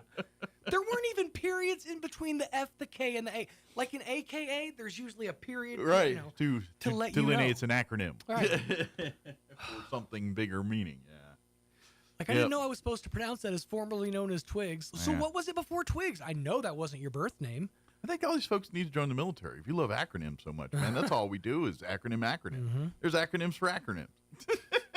There's 7 acronyms that are the same acronyms that have 7 different meanings. So I watched this series on YouTube Shorts called "As Long as We Trackin'," and it's basically a drill sergeant and a boot camp, and his whole thing is he has his catchphrases, BS and all this, and as long as we tracking, but he sits there and he shakes Skittles in his hands, and he downranks people based on the simplest of infractions, like not showing up at the 8:30 when you're at infirm or whatever, you're still getting doc pay and rank. But every single person that walks up to this guy calls him Sarn. Sarn? Sarn. Sarn? Like it's like sergeant, right? But he's like, yeah, sergeant. Sarn. Is he down south somewhere? It's a bunch of southern, mostly African American, but but I feel like you should get downranked for calling your sergeant Sarn. That feels lazy to me. Hey, if you get close, that's good enough. Yes, Sarn. But then you start getting Brits in there, and it's like, Lieutenant, what? Where does it say left anywhere there? I don't see left. Anyway. And honestly, if you really break that down, that's the sinister side. Yeah. The evil side is the left side. So your lieutenant technically is probably the one that's going to turn on you. Mm-hmm. Keep your eyes on that lieutenant. That's right. Go Lieutenant? to the right. No, he's fine. Go for the right tenant. All right. 8:15. We're going to replay our interview we had with Crystal Noble on Friday from the Humane Society. We actually need to get that going. We chit-chatted a minute. So let's do this. Let's pause for weather, and then we'll take a quick commercial break, and then our interview with Crystal Noble on the other side. Don't go away. You're listening to Mornings with Mike Winters. Good morning. I'm meteorologist Steve Hamilton with your Pecos Valley weather. The monsoon is picking up a little bit, and we may start to see some showers and thunderstorms coming back on Wednesday, but for now we'll stay sunny. Afternoon highs 90 to 95. Overnight, just a slim chance of a shower. We're in the upper 60s, and then sunny most of Wednesday. We can't rule out an afternoon thunderstorm, though. Our high should be in the low 90s. I'm meteorologist Steve Hamilton, and that's your latest forecast.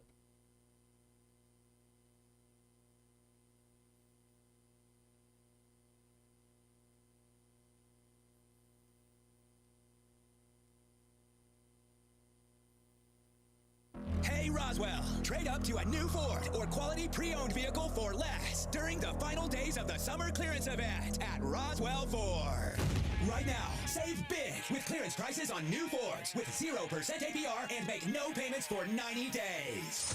Your friends at Roswell Ford make upgrading to a new Ford or quality pre-owned vehicle for less super fun, super fast, and super easy.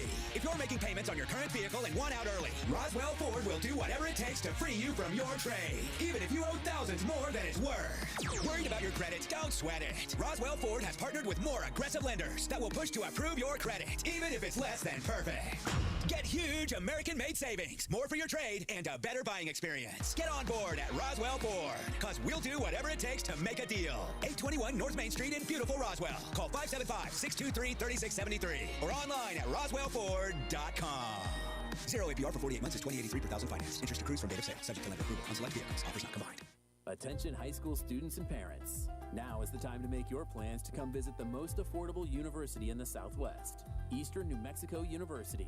ENMU is hosting our annual high school open house preview day on Saturday, October 18th. Come learn about scholarships, discover majors, talk with current students and faculty, and win some great prizes. Sign up today at enmu.edu/open house. Eastern New Mexico University. Student success. That's what we're about. When you or a loved one need medical transport, Trans-Aero answers the call. Trans-Aero Medevac operates 3 rotorcraft bases and 1 fixed-wing base in southeastern New Mexico, allowing them to respond quickly to emergencies across diverse terrains. Their fleet extends coverage deep into New Mexico and West Texas, including Artesia, Carlsbad, Roswell, Ruidoso, Midland, Lubbock, and the surrounding areas, ready to answer the call when every second counts. Trans-Aero Medevac, proudly serving southeastern New Mexico and West Texas. Flown for free, thanks to the partnership from the City of Artesia and Trans-Aero Medevac. Life support by air. Injury, surgery, or illness can set you back, but you don't have to recover alone. At Artesia General Hospital, our rehabilitation services team provides physical, occupational, and speech therapy to help you regain strength, mobility, and confidence. Take the next step toward recovery. Call 575-736-8174 today to schedule an appointment and get back to living life to the fullest. Attention homeowners! Fulkerson Plumbing has an August special that's too important to miss. This month only, take advantage of their whole home plumbing inspection and water heater flush. Now only $149 for homes up to 2 bathrooms and $249 for 3 or more bathrooms. They'll check all the plumbing fixtures for leaks, damage, and corrosion. Plus, offer special repair discounts. Right Fit members save up to 20% while non-members still save 10%. Don't let hard water cause major issues for the plumbing in your home. Protect your investment. Call Fulkerson Plumbing today, 575-221-9772. Here's a Mornings with Mike Winters fun fact. There are 293 ways to make change for $1. Try all 293 on the guy who keeps borrowing money from you. Here's Mike Winters. In studio from the Roswell Humane Society, Crystal Noble back with us. Good morning. Good morning. How's life at the kennels this morning? It is going. Dogs and cats all happy? Probably a little thankful that the temps aren't going to be, 100. I think the dogs are enjoying, the nice mornings outside. Yeah, it's crisp. Nice and cool. Yeah, it's good. They can go out and run around and play in the, in the pen out there and get some outside time and before the heat cranks up. So, yeah, it's probably a good time of year for them.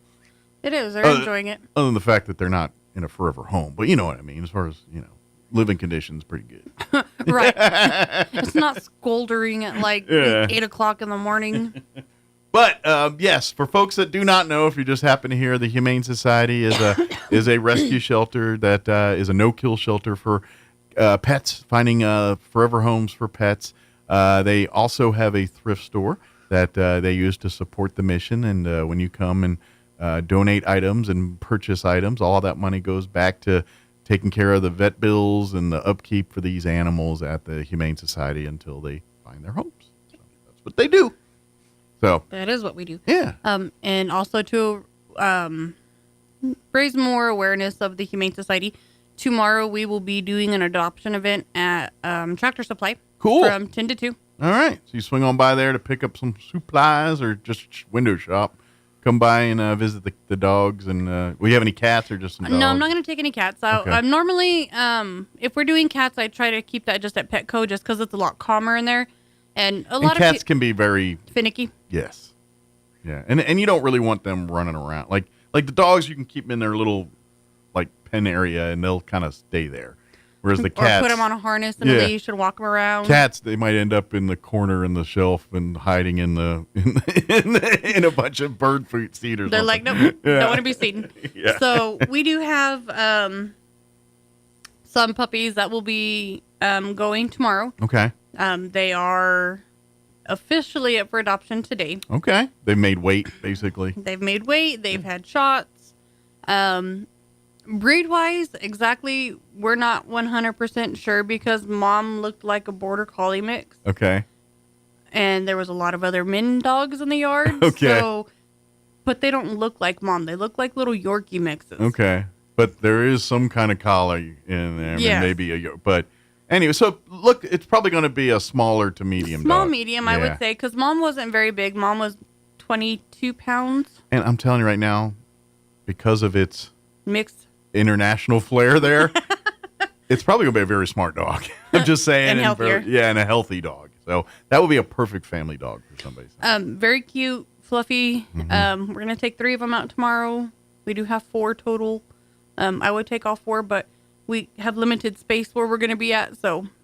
Yeah, I'm sure Tractor Supply only has, they don't want to turn into a zoo out there. They still got to run a business. Right. And we are going to be indoors, to keep them in cool air, cool weather. Everyone will be thankful for that. Yes. Volunteers and pets included. Yes. If you want to sign up for memberships, they'll have membership forms out there. You can do that there if you want to make a donation. And that's a great way to support is becoming a member. It is. Again, your membership goes back to taking care of these animals. And especially maybe you're not able to adopt a pet because, you live in an apartment or, it's just not feasible for you to be a pet owner. But I get it. You're a pet lover. This is a great way to support is becoming a member. Becoming a volunteer and coming and walking dogs and hanging out with cats and dogs is a great way, too. And now that we're getting into the cooler temperatures, there's going to be more opportunities to go take dogs for walks. Once we stop getting our highs in the 80s, where our highs are 75, 80, around there. Like next Wednesday, you'll probably be able to take them for a walk.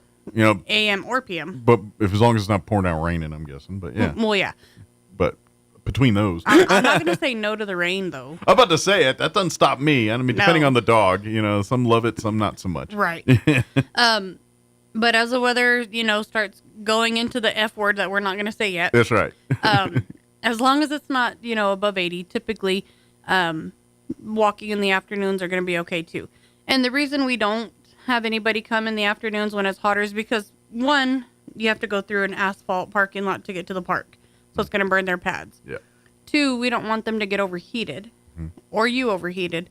And then 3, it's just miserable and nobody wants to walk or do anything when it's a million degrees outside. Now, if you want to hang out with the dogs, we can take you into we have the visitation visit rooms. room, and If you don't, if your time is only available in the afternoon, we have an outside play run where you could go, it's covered, and throw one of the balls and fetch with one of the dogs, or come into one of the rooms and be able to socialize and spend some time with them. It's pretty cheap therapy for you, just saying. Honestly, it is. And it's very cheap therapy for you. It's way less expensive than a psychiatrist. But depending on what's going on, for some people, equally therapeutic. So, yeah, I love it. It's a win-win. It's a great way for you to volunteer. And then who knows? Your situation changes. You move into a place that, great, now I can adopt a dog or adopt a cat. Yeah, and let's do this. And one of the things that we're having a big issue with for our larger dogs is a lot of landlords aren't allowing big dogs. Or apartments. Big dogs aren't apartment dogs. They need area to stretch their legs and have that capability of running around and moving around. We do have a lot of big dogs that are looking for homes. So if you are capable, you have the means, you have the yard. Fenced-in yard, yeah. You're a landlord or you're an owner and you don't mind, we have a lot of wonderful dogs. And when I say big dogs, I'm not talking about like Great Dane big. Gotcha. I'm talking about like Black Lab big. Black Lab big, yeah. Maybe 70 pounds, something like that. 60, 70 pounds. We have Eleanor. Okay. She's going on 5 years now because we've had her a year. We think she's a hound mix. She's got like the hound ears, the hound face. She might have some pit bull, but she's not overly big. She's just muscular. Gotcha. That's kind of a pit bull, like short, squat.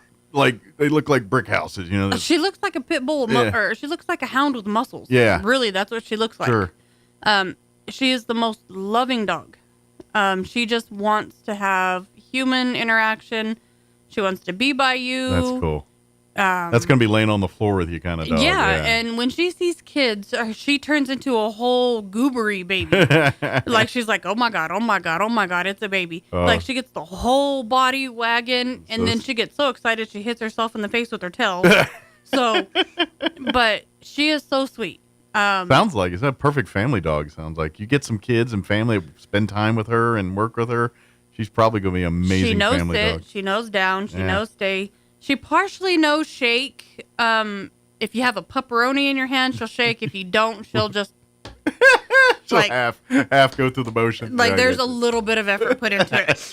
But if you got a pepperoni, she's sold. You get her full. Yeah, she's sold. She's like. She's all of a sudden like a precision drill team. Yes, pretty much. And then we have Shadow. And Shadow's not a big dog. She's 45 pounds. So like max, a medium dog. But she's all hair. She's like a shepherd. Okay. Honestly, I would say like a shepherd collie mix, because she's got the longer hair like a collie, but like the colors like a shepherd, but also the size of a collie. Okay. She rides great in cars. She walks great. She's obedient. She listens. Great. She loves kids. She loves other dogs. Too. She's been with us for 2 years. Wow. Is it because you probably have to brush her more than the average dog that's why people are scared of her? Or? Honestly, no. I think it's just because she's a bigger dog. Gotcha. And, everybody... But it sounds like she looks bigger than she is. She really does. Yeah. Like, if you took all of her hair just like a husky and shaved it off, she'd be little. Yeah. She'd be the perfect medium-sized dog. Yeah. And the only reason I'm classifying her as slightly of a larger dog is just because she can jump quite high, like a large dog can. So she does need a 6 foot She needs fence. a legit fence and everything else. But she fetches. She loves the Frisbee. She's very active. She loves the 7 brew pup cups because she got 2 of them yesterday. But it sounds like another one that if you spend quality time with this dog, that dog will go through fire with it. You know what I mean? Like Like, these are those types of dogs that you establish that loving relationship, and you've got a partner for life. You know, we always tell everybody, because we get a lot of people coming in saying that, they're looking for service dogs or emotional support animals. Yeah. And unfortunately, we can't say, oh, this dog would be great for that, because that's not how we deem the animals. Sure. If you're needing those type of animals, a doctor, and then people who are trained. And those for dogs this, usually go through all kinds of very expensive training to get certified as a service dog, But I would honestly say that I think Shadow, if somebody truly needed an emotional support animal, she has the instincts. She does. She's very keen and into whoever she is with.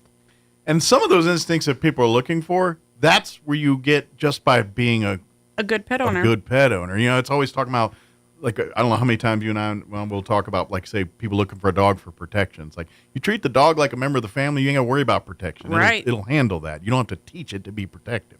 Same thing here. The dogs are, and cats too, are amazing at picking up your patterns and adapting or working to your patterns. And nothing makes them happier than for you to be there and be your kind of partner in crime and just in the room and being a part of things. And when you establish that, that's when they go above and beyond and do. Next thing you know, you have the fire alarm go off and they're the ones rescuing the kids or whatever those stories you hear. That's what happens. And then when you integrate them into your daily life, like you get up, you go, you do a routine, if you guys go on walks or whatever, they're going to alert you of any danger ahead. Or if, somebody comes over to the house that's not a normal person coming to the house, you're going to see a little bit of a different dog just because that's their natural instincts. It's just like us. When we have children, we have motherly instincts and then fatherly instincts. It's just something that happens. Yep. But you don't train that into them. It happens naturally. You create the environment and that just flourishes. It does. Yeah. Yep, and that's what it is. And so when people, like you say, when they say they're looking for, I was like, look, at the end of the day, you're going to have to get this on program and some paperwork, and it costs thousands of dollars to train one of these dogs, and so you just can't roll up to an animal shelter and find a service dog. That's not how it works. However, like you're saying, if you're looking for a companion dog and things like that, I'm going to take a stab that you adopt one of these dogs and you raise it, treat it, make it a part of your world. The things you're looking for will, like you said, just naturally come out.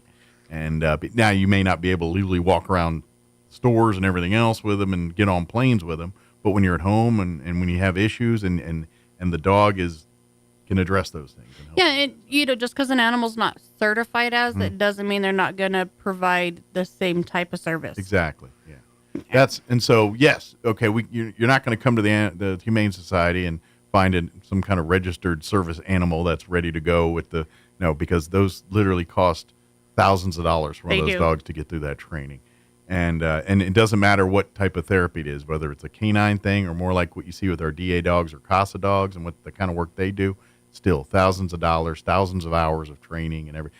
Those dogs usually spend most of their puppy years in training. Yep. And by the time they're 1 or 2 is when they start in the workforce, so to speak. Here, that's when they start their job title. Yeah, exactly. But we have a few dogs that honestly, would be very good at just being a cuddle partner. Sure. Not too high energy, but also, could use some activity. Sure. But at the end of the day, if you're sitting down watching TV, they're going to be sitting down watching TV too. Maybe that's the kind of dog that's good for each other, where it's like, I need to get out more. Maybe the dog will inspire you to do it, and vice versa. You're ready to chill, you got a partner in crime to do that. We have a lot of people that come in and say, I need a dog because I need to get off the couch. I'm watching too much TV. That's a great reason. I need a dog that will, motivate me to go do stuff. That's why we always say, like, pets are good for older folks. But again, there's caveats there. As long as the older person is within the health range to take care of that said animal. And if not, then no, it's not. No, and we try to be as cautious as we possibly can because we don't want to adopt out an animal that's going to hurt you by accident, or get in between your legs, trip you over, make you fall, break a hip. Yeah, that's why cats are a double-edged sword for older folks. Is yes, they make great companions, but cats in the middle of the night tend to want to walk right in front of you and get in your way while you're trying to get around stuff. It's just their instinctual thing. I don't know if in their head they think they're guiding you. I don't know what they're thinking, but either way, it could be a nightmare. It can be. And I know a lot of people have said in their mentality, you have to get it as a puppy and train it. Mm-hmm. Old dogs learn new tricks too. I can't tell you enough. That is an old thing where it says an old dog can't learn new tricks. No, they can. If you create the environment where they're happy, they'll do whatever you want them to. In essence, if you create that world and they're happy about it, they're like, I would be happy to sit for you right now or learn. Now, okay, maybe you're not going to teach a 10-year-old dog to run an AKC agility course. Yeah, I know that stuff. But to teach the dog to live in your world, to eat when you eat, to sleep when you sleep, to go out when you tell them to go out, or whatever that is, they adjust easily to that kind of. Yes, and so we try to encourage people that have like limited mobility, with walker wheelchairs. Mm-hmm. Some dogs are actually terrified of wheelchairs and walkers, and we see that every day in the kennel. We have people that come in and they're looking for a lap dog or a companion or something, and dogs are just scared of it because they're not. It's either unknown. Yeah, it's not like they've ever been introduced to it. Sure. And then it could be some case where maybe in their previous life there that someone was kind of mean to them that was in a wheelchair or cane, and so they see that thing and they associate that every time. That's right. I mean, but you don't know, and it could most of the time it's just that's scary because I've never seen that before. I don't know what it does. I want nothing to do with it. Right. And that's that mindset. And then there's some dogs that are like, oh, whatever. But we try to make sure that it's going to be a good fit on both sides, the animal side and your side. Because if your mobility is limited, there's no reason why you need a German Shepherd that's needing a 5-mile walk a day to burn its energy off when your mobility is not going to allow you to do that. Yeah, unless you have like a grandchild or something that's coming every day to walk it for you. That's the only, you know what I'm saying? Right. And that's not reliable. At the end of the day. No. I mean, your grandkids will show up a couple weeks, and the grandkids got a life to live, and then when he meets a girl or a boy or whatever's going on in that world, that all goes out the window real quick. Yeah, that's but that you're right. That's the stuff you need to consider with this stuff. That's why the Humane Society and other organizations, they say things like giving pets as gifts is a bad idea unless the recipient is fully a part of the adoption process. Yes. And now, everything if else. It is going to be coming holiday season too, and I cannot preach this enough. Grandma and Grandpa do not want a puppy for Christmas. No. If Grandma and Grandpa want a pet, like they've been discussing it with you, I think we should get a dog or a cat. That's not a spontaneous decision. If you want to pay for it for them, we are fine with that. But Grandma, kind of a la gift certificate, or something like that. Grandma and Grandpa need to come down and meet with the animals, pick out what suits them best, and make sure they're qualified. At the end of the day, their home and their surroundings have to be the one that because that's where the pet's going to ultimately be living. Yes. So yes. And we do go do home inspections. So depending on dog or cat depends on what we're going to look for. Sure. Yeah. Cat's a little different. I mean, you can because they're indoor cats only. Yes. They don't allow you to. Or that's part of the agreement when you adopt a cat is not to be an outdoor cat. These are indoor cats, and so that's a little different. Like if you don't have you live in an apartment or something, the cat might be the better option for you because you don't necessarily have to let it out. But with dogs, regardless of size, we need to have a fenced-in space where that dog can go out on its own to go to the bathroom or do anything. I know a lot of people like, well, I have a park nearby, and I walk to them, and you know what? I get that, and if you were that meticulous, good for you, but as a Humane Society, they do not adopt to those folks because the track record indicates otherwise. It does. And then also now with new city ordinances, that have passed, the chain ban is in full effect. Mm-hmm. So even if you take your animal outside and put it on a chain to use the restroom, that's still illegal. As long as you, when the moment you leave, you'll become illegal. Now, if you want to sit there in a lawn chair with them the whole time, right, then you're fine. But the moment you go inside to get a Coke, guess what? You're in violation. Right. So, we've just found it easier to, if you don't have a fenced-in yard, I'm sorry, but you don't meet the qualifications. And I know a lot of people say it's hard to adopt a dog from us. But at the end of the day, that animal is our priority. And if your feelings got hurt, I do apologize. But I'm not here to make you happy. I'm here to make these animals happy. And we get it. We want to get loving. And yes, there's a lot of families that would be great loving. But it's the return of these animals back to where they're coming from is much higher with people that don't meet the qualifications that have been set forth. Yeah. It's just a track record of experience that, and it would be one thing if pets were hard to come by here, but we're overpopulated. We got too many of them as it is. And because of the lack of fencing, lack of practices, lack of spay and neutering, this is why we're having these problems. Because when these people get tired of this dog or cat, and it's not that they just takes off and they never got the dog spayed or neutered, you know, and I know exactly what happens next there. It's a matter of time. And that's why, okay, every pet, when it leaves this shelter, will be going to a vet to be spayed or neutered if it already does so. It will be microchipped regardless where you live because the shelter is in the city limits. Therefore, it has to abide by city laws. Every animal has to be microchipped and everything else and registered and vaccinated because you're registering from something within city limits. So all these are not negotiable things. And the standards that the Humane Society says as far as, you know, cats are indoor cats, dogs have to be in a fenced in or provided with a outdoor location that they can't escape. Yes. All of those are those rules. Now, the animal control right next door, they do not have some of the same rules on some of that stuff.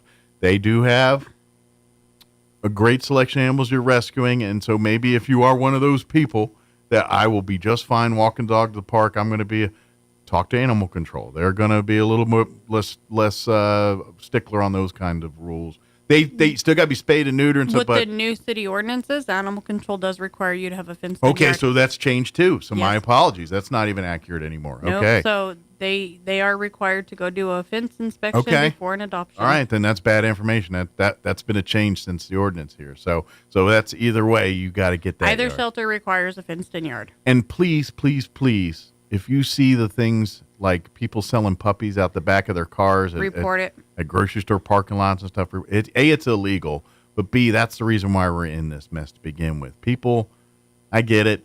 They're not, you know, people doing it with the best of intentions. I'm going to have a dog and I'm going to have a litter and I'm going to do the puppies. And then they do it all goofed up and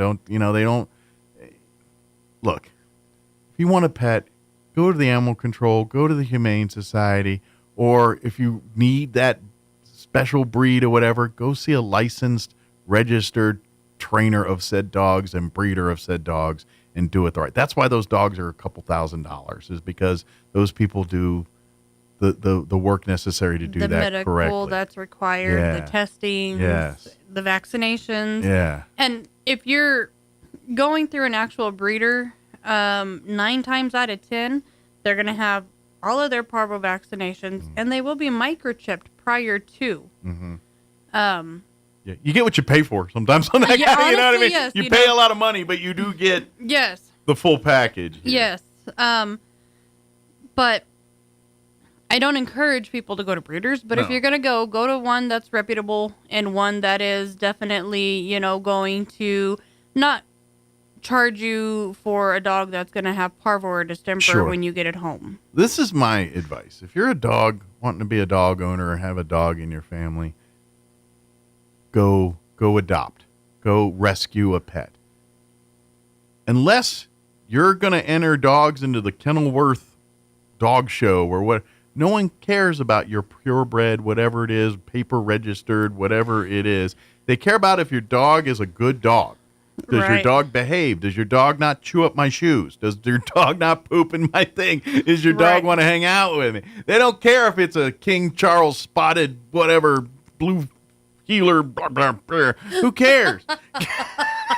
We're going to go into Italian names of dogs in a minute. It don't matter. And I'll tell you this, and I've said it 1,000 times, and you and I've, the mixed breed dogs are smarter, healthier, and more fun dogs to be around. That's just pound for pound the way it is. And so basically, just think of it this way. You know, there's so many jokes about hillbilly rednecks and inbreeding dogs. when you have, or people, not dogs, when you get a purebred dog, it's basically inbreeding. This is why they all got the problem. You know, you look at boxers and the short, all because they've been inbred so years now that they can't breathe right and they can't do.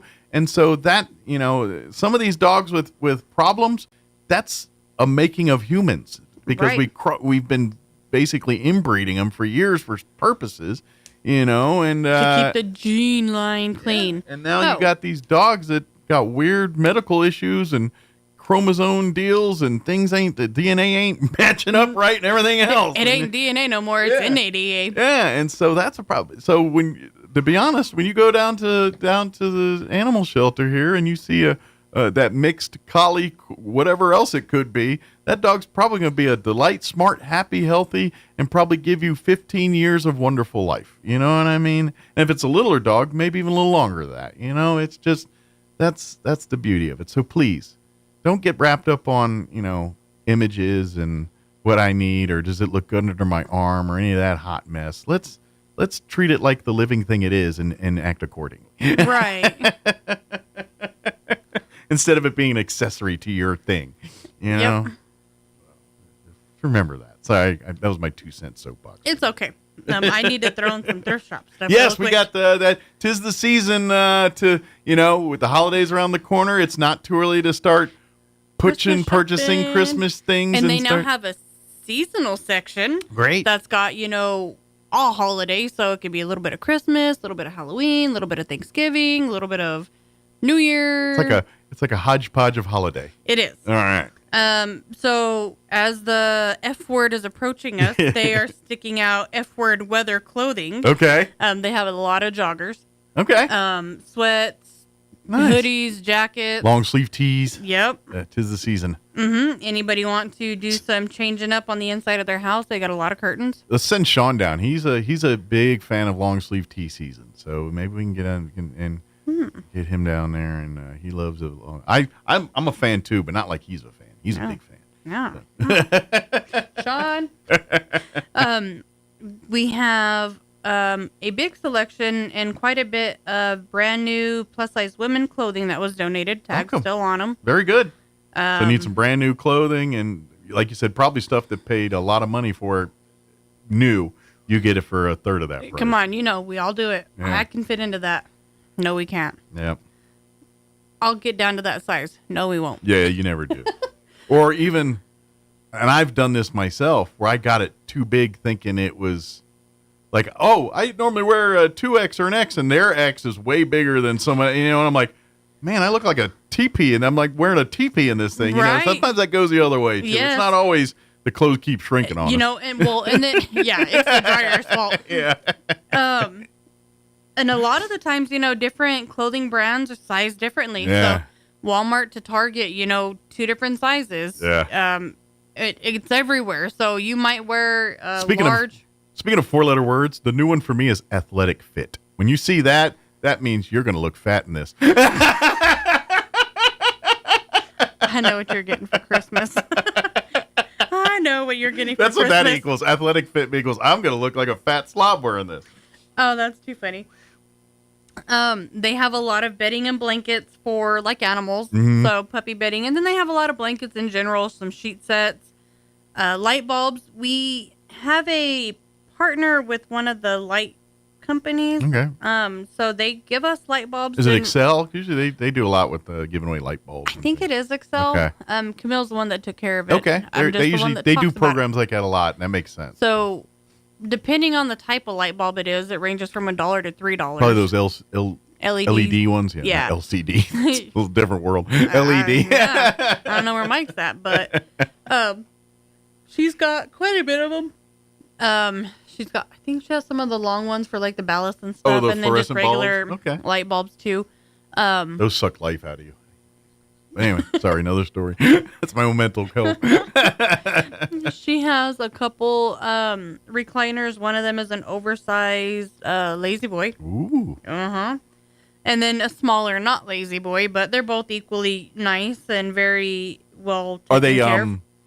like matching or look like? Could you buy them both and put them in a room? Or they? No, one's brown, one's blue. Okay, I was just wanting to know if they were part of a set or something where they just do. Okay. And then there's a love seat hide-a-bed. Oh, sweet. And a love seat one's great because that's like because that don't suck up a lot of space, but now you got a quick bed if you need it, but it's not like a queen size. Nope. That's probably more like a double bed, which yeah. I've slept on one or two, and I'm gonna say this now. I've had a better night's sleep on the love seat ones versus the full couch one. I don't know if it's the way the bar sets or whatever on them. I don't know, but full size hide-a-bed couches are the most uncomfortable bed to sleep on. I own one, and because I'll put people on it because I only got 2 bedrooms, and if I got more than me and someone else staying there, guess what? You're on the hide-a-bed. I'll take your floor. Just give me a pillow and blanket. Right. She has an antique curio cabinet that's got the bowed glasses. That's probably worth money too. And one of the glasses is broke, so one of the glass will need to be replaced. Okay. But it sounds like it's going to be. Put it this way: the cost it's going to take to replace the glass far is cheaper than the value of what that piece of furniture is worth. She still has both of the china hutches, the big one and the small one. Okay. And then, so there is a bench, and I don't know the technical name for it, and neither does Camille. So I'm going to call it a child's bench. Okay. I know it's an antique. Okay. It's probably this wide. Okay. And it's short, low to the ground. So probably about the width of like a single bed, maybe? No, smaller than that. Okay, because I was thinking like, do you put it like if you put it at the end of a single bed or like a kid's bed? Honestly, I think it's, you know, the things that you put at the foot of the bed for you to sit down and like do your shoes and stuff? Yeah, like a little ottoman or something kind of deal. Yeah, but it's in like a little, it looks like a little chair bench. Okay.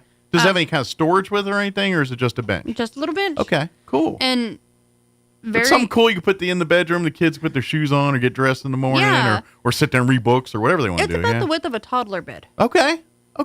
I think I know what you're talking about. But I don't know what the proper name for it is, and it's an antique, so it's an older one, so it's probably solid as a rock. It is very, very solid. Very well built. The material is green and gold. Okay. And I'm sure too, if you don't like that, you know, you get a lot of DIYs and go in there and put a new finish on it or make it to match whatever room you're trying to do. Because there's if you got those kind of projects, you know, home decor projects, that'd be one right up your alley. Although you don't want to mess with antique things too much because you start messing with you the good. Appreciate the value exactly. Of it. So, but I'm sure if depending on the type of finish, is it wood or is it? It's wood. Okay. And then the bench itself is fabric with foam and stuff. Okay. I always joke with Camille because she's short, and I told her, I was like, that might even be too short for you. And she goes, no, actually, it's right height for me. And I was like, oh, my God. Well, it sounds like a match made in heaven. Maybe she should buy it. Yeah, I'm pretty sure her husband has told her to quit bringing stuff home from work. Yeah, but that's her size, it sounds like. That's like, you know, like when she's got her chair. You know? Yeah. Ain't nothing better in the world to find a chair that's your size. Especially if you're short or tall. You know what I mean? For real. That's... Like, everything seems too big for you in the world. And when you find something that's like, this is like for my butt, it does make you happy. I'm not going to lie. It's your throne. Exactly. It's like, this was made for me. But they have so much more stuff. Clothing is one of the #1 items that they sell. And they always have a lot of clothing, a lot of shoes. Yeah. And we know kids grow all year long.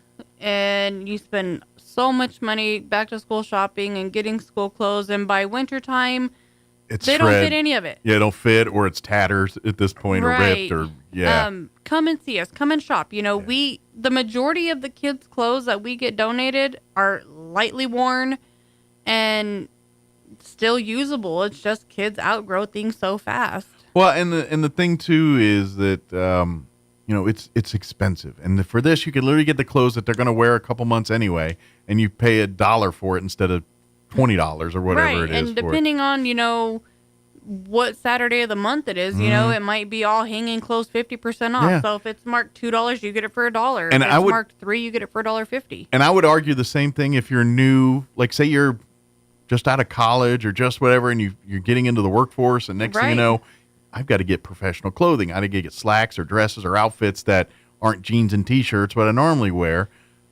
That stuff, you'd be dropping thousands of dollars on new wardrobes for suits or dresses and things like that. Go to the thrift store. You probably buy a suit for under $50. That'll get you, you know what I mean? Or you could certainly buy dress pants for a couple bucks a piece, or some dress shirts for a couple, and or a they nice have dress. a ton of dress shoes. Yeah, dress and the shoes shoes always. as well. You're dropping $100, $200 on dress shoes, you pay, what, $10, $20 for them there probably? Yep.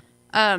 You know, and if there's something specific, you know, like, you know, you're going to be in need of, you know, a certain type of a suit or pants or something, talk to Camille, you know, tell her, hey, you know, I got a little bit of time. This is what I'm going to be looking for. Yeah. If something comes in, call me. I will come and look at it. She'll put a bolo out for you on all that. Be on the lookout for all those things. Yeah. Just like with my future endeavors on Tuesday, she got me supplied with a good portion of the stuff that I needed. That's cool. That's cool. And again, we do thank folks for it keeps keep donating these items. You're the reason the shelter's open today because of your generosity. So. Really is. Yep. And Camille, right now, one of her employees is out because he's hurt, and so her capabilities of picking up a lot of stuff right now is a little bit limited. Okay. Unless you could physically help, then we bring can it help. on. Okay. We can help unload at the back. But always call ahead when Yes. you let Camille kind of do the logistics on that, so you can figure out when's the best time that they can either come pick it up or if you bring it in. Space does get limited certain times a year, and you know if we get a bunch of donations or we're about to have like you said, one of these holiday sales, and so there's a bunch of stuff in the back room there. Once that all gets out and goes, and we're like, oh, now I got plenty of room for your bedroom set or your freezer or whatever it is that you've got. And we are still looking for a refrigerator for the vaccinations that we talked about last time. Yes, for the office itself. Yes, there for the office shelter. itself. Yeah. Camille can go get it. She does have a lift on the back of the truck. Okay, so, perfect. I will be out for a while. Good deal. So, you're gonna have some work done yourself. Yeah. You gotta get a hubcap replaced. My lug nuts fell off. So I gotta get them resized. That's right. You know. But we would appreciate it if you have one in your garage. You know, I don't want to take your beer fridge, but if you'd really give up your beer fridge for us to have a vaccination fridge, well, if you got two beer fridges. If you got two beer fridges, I want to come to your house. Let's go with one beer fridge. Yeah. If you've got two beer fridges, we need to talk. It's true, yeah. Or maybe perhaps a meeting or two, depending on how often you. Right? Phil said beer fridge. Yeah. But we're still looking for one. If you have, you know, if you're not able to bring it, talk to Camille. Camille, go get it. Yeah, absolutely. Whatever we can do to make that happen, but that is something a priority for the shelter, so we can keep those medicines and things in the climate-controlled refrigerators. Yes. So, and who knows? If we got enough room, we can keep an ice cream treat or two for dogs from time to time. Well, we have like the Girl Scouts. Occasionally they'll make like the peanut butter. Like a dog version. Treats, yeah. And they make them in little like balls, and so they have to stay refrigerated or frozen to keep them from going bad. Yeah. And so they'll make a lot. Okay. And then they'll individually package some for us to put in the freezer, so that way, you know, we could pull them out, thaw them, give them to the dogs, or give them to the dogs frozen and make their mind. Let them play with it for a little while. Yeah. Trust me, they're happy either way. It's hot, so. Yeah, but say when it's 95 out, they could probably appreciate the frozen cookie ball there kind of thing. So, but so they get that all stuff. But I have never tried them, or personally, but I've never fed them to a dog or anything like the dog ice creams and stuff you see at the grocery stores now. And we occasionally do doggy ice cream day with Westlake, and it's a we make it there. It comes like the package comes, and then the liquid comes, and then we mix it, and then we throw it in the freezer, and then it's basically like Cool Whip for dogs. Okay, is the big difference sugar or the types of cream you use? Maybe some I don't know. Some is heavy. I don't know what the difference is. Obviously it's not going to taste the same. Like your chocolate ice cream is not going to taste like the dog's chocolate. No, it's too rich. Our ice cream's too rich for their blood. Yeah. Right. Even some of our lower sugar ice cream. Actually, but you know they do. And then like when you go to Seven Brew or Dairy Queen and you get a pup cup, the majority of the time it's just Cool Whip. Yeah. Gotcha. I was curious. Just all the time we're out of it. So come out tomorrow to the Tractor Supply. They're going to have some puppies out there. Come if you like to become a member or have any questions or want to get involved in of the Humane Society. Come on out there. And of course, if you want to adopt a puppy or a cat, come visit. They got the cats won't be there, but we can get you some pictures or talk to you about what's available, and then send you on down to the shelter to go visit with the cats if you want to do that too. And then don't forget the thrift store. Give out the hours and the phone numbers. Wednesday through Saturday, 10 to 4:30 is a thrift shop, and that's 623-9210. And then the kennels is Tuesday through Saturday, 10 to 12 and 1 to 4:30, and that's 622-8950. And come on down and shop. Don't forget, Wednesdays at 10 a.m. is New Day Friday at the thrift store. That's because they're closed Monday and Tuesday. Wednesday, when they reopen for the week, that's when the new stuff's on the shelves, and that's when the 10 o'clock club comes and does their thing. So if you want to see the new stuff each week, be there Wednesdays at 10 a.m. Yep. Good deal. Well, thank you, ma'am. Thank you. And good luck with future endeavors here. And I'll see you soon, but we'll probably see you on the radio, and it'll be a few weeks before we see you again on the radio. Yeah, I'll have my Uber and my handler That's handling. Right. John, at your beck and call. Please, please, when this happens, get a bell, a whistle, something that you beckon him with, and use it while we're here. Yes, something that like John, or I just want to, whatever it is, I want that to happen. So when we got married, Jim Gill gave John a bell. Yeah. To bring. Oh, I'm sure that went over like a lead balloon. Do you know where that bell is? Right. It's in a box in my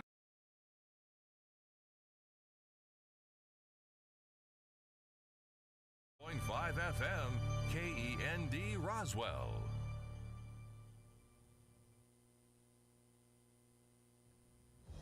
Breaking news this hour from Town Hall. I'm Rich Thomason. President Trump takes a bold step that has his critics howling and questioning his authority to make such a move. The firing of Federal Reserve Governor Lisa Cook. In a letter posted on his social media platform, the president said he's removing Cook because of allegations that she committed mortgage fraud. Cook had said she wouldn't leave her post despite the president previously calling for her to resign. The move is a sharp escalation in his battle to gain greater control over the nation's central bank, which historically has enjoyed political independence. For months, Donald Trump has berated Fed Chair Jerome Powell for not lowering interest rates. Greg Clugston, Washington. Washington, D.C. has been murder-free for a dozen days now, and there have been more than 1,000 arrests since President Trump's crackdown on crime began almost 3 weeks ago. Presidential aide Stephen Miller says Washingtonians are thrilled even if D.C.'s Democrat leaders are not. I've had a chance to spend some time, as is everyone here, with the police officers in the city. Members of the public are going up to them and thanking them, just overflowing with gratitude, because for the first time in their lives, they can use the parks, they can walk on the streets. You have people who can walk freely at night without having to worry about being robbed or mugged or wearing their watches again.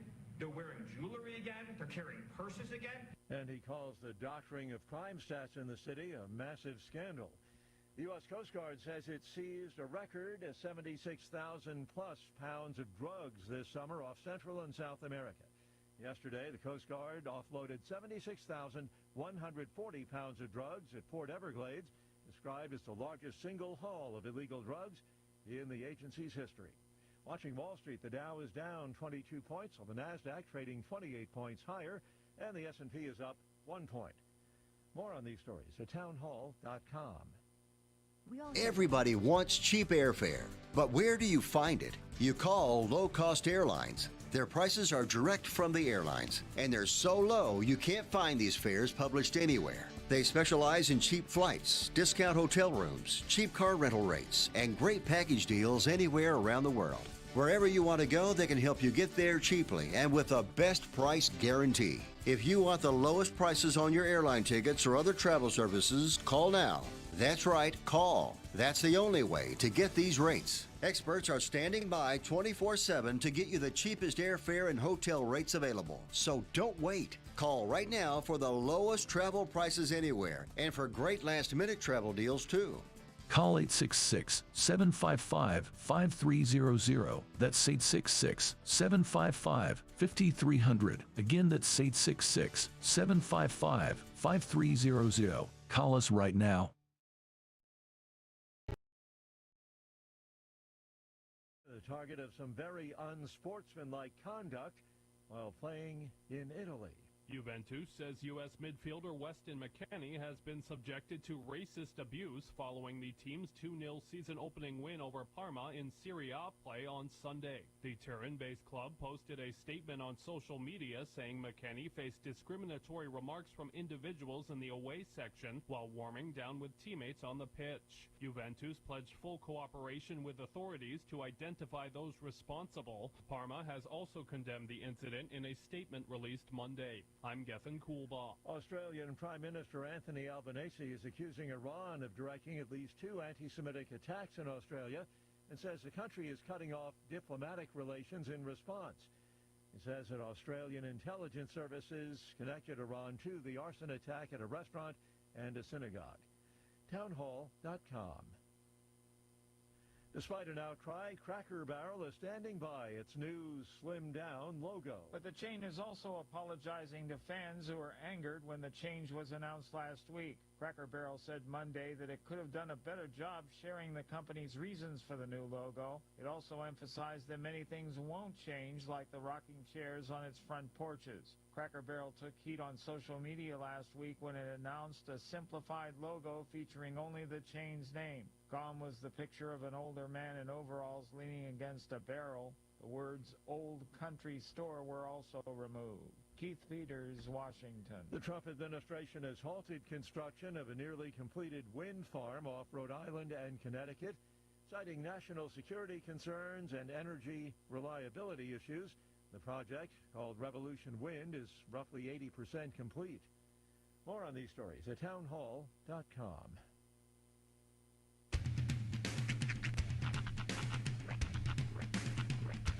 What in the wide, wide world of sports is going on here?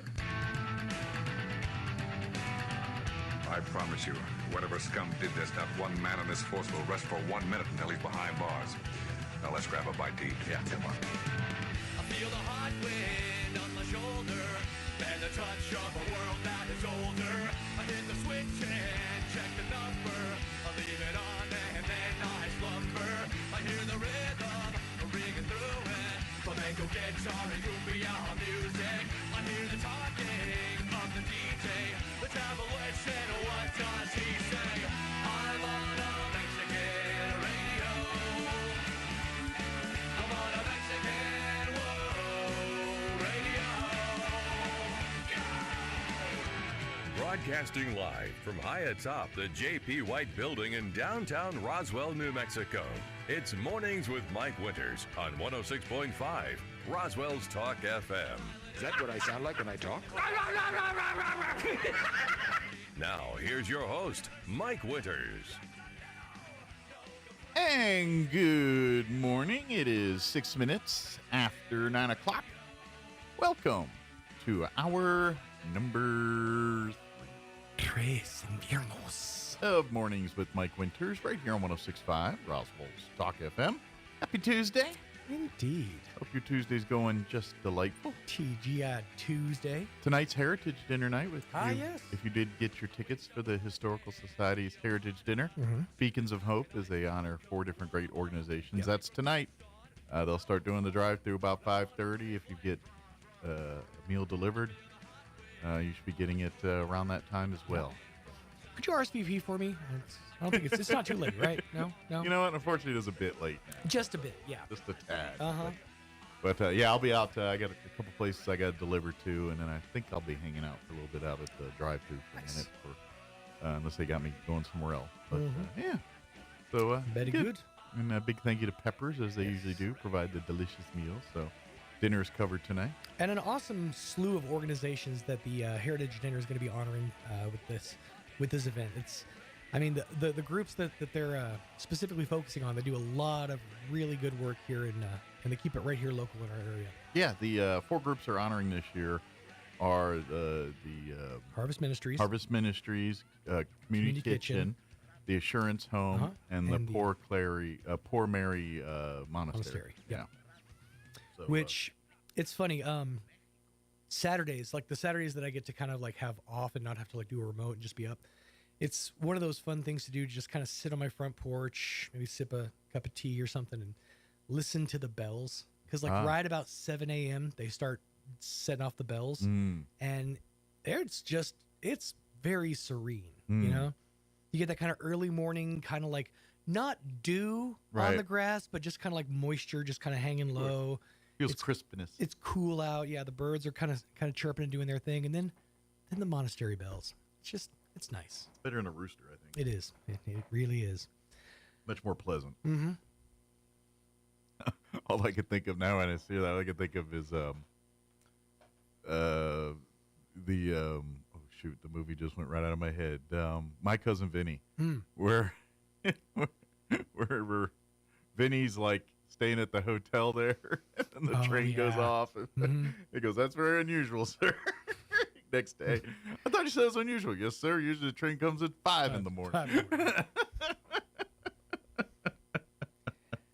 I know some people that like they either like grew up in the city or they spent time in college in a big city, like Chicago specifically, where like the train is like the through line of the city. Yeah, and they will like on their phones turn on the sound of the city because they're used to it. Because they just can't sleep without the sound of the train going by every couple hours. What you're used to. It's kind of, another scene always in movies that executes that well is the Castaway movie with Tom Hanks. Because if you remember, he gets institutionalized on the island there and lives on the thing, and then he gets back to civilization. And the first thing he does is sleep on the floor because he can't sleep on the bed because it's too soft. And even the floor, I'd imagine, would be too much because you got cushioned carpet and air climate. You get accustomed to no sand things crawling in your orifices. I saw it was just like one of those like parody covers. Yeah. But it was like a science book and it had like all these bugs, like a butterfly, a centipede, like all these different things. And the title of the book said, "These things are in or around your butthole at night." Well, that's an angle. Like, all right. Where are you sleeping? I want to write a book about bugs, but here's my angle. This is the last time I fall asleep in the aviary. Face down like I do. I want to do a whole series of these. Do you want on birds, fish? Yeah. Marine mammals. Space, just have a couple astronauts. Oh, man. But, so enjoy Heritage Dinner tonight. Indeed. Big thanks to Peppers for supplying the fantastic delicious food. Got chicken Oscar, I believe. Means I'm going to have big old shrimp tonight. Big old shrimp. Sir, when they're that size, they're called prawns. Who's your prawn? It's funny, over in Australia, they don't use the word shrimps. Yeah. So shrimp on the Barbies, right, it's completely like hogwash. Yeah. But Crocodile Dundee's happy. Even like their little popcorn shrimp, they're called like popcorn prawns or baby prawns.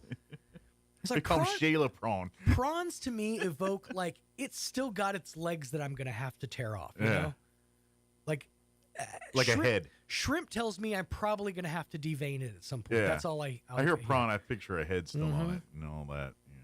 Shrimp head. Yeah. But he's right. They ain't no shrimp out there. Scrimp. Them some serious scrimp. But, every time I'm like, oh, they're big. And usually my wife lets me have them. Once in a while she'll eat one, but she's like, no, you can have those. You can have the salad. One of the things, it was so infuriating to me when I went to Vegas. I knew that like one of the big things was I wanted to go to the old strip and I wanted to try that famous like $4.99 shrimp cocktail or whatever they have, and I did. It was like, I think it's like $2.99 or something like that. Yeah.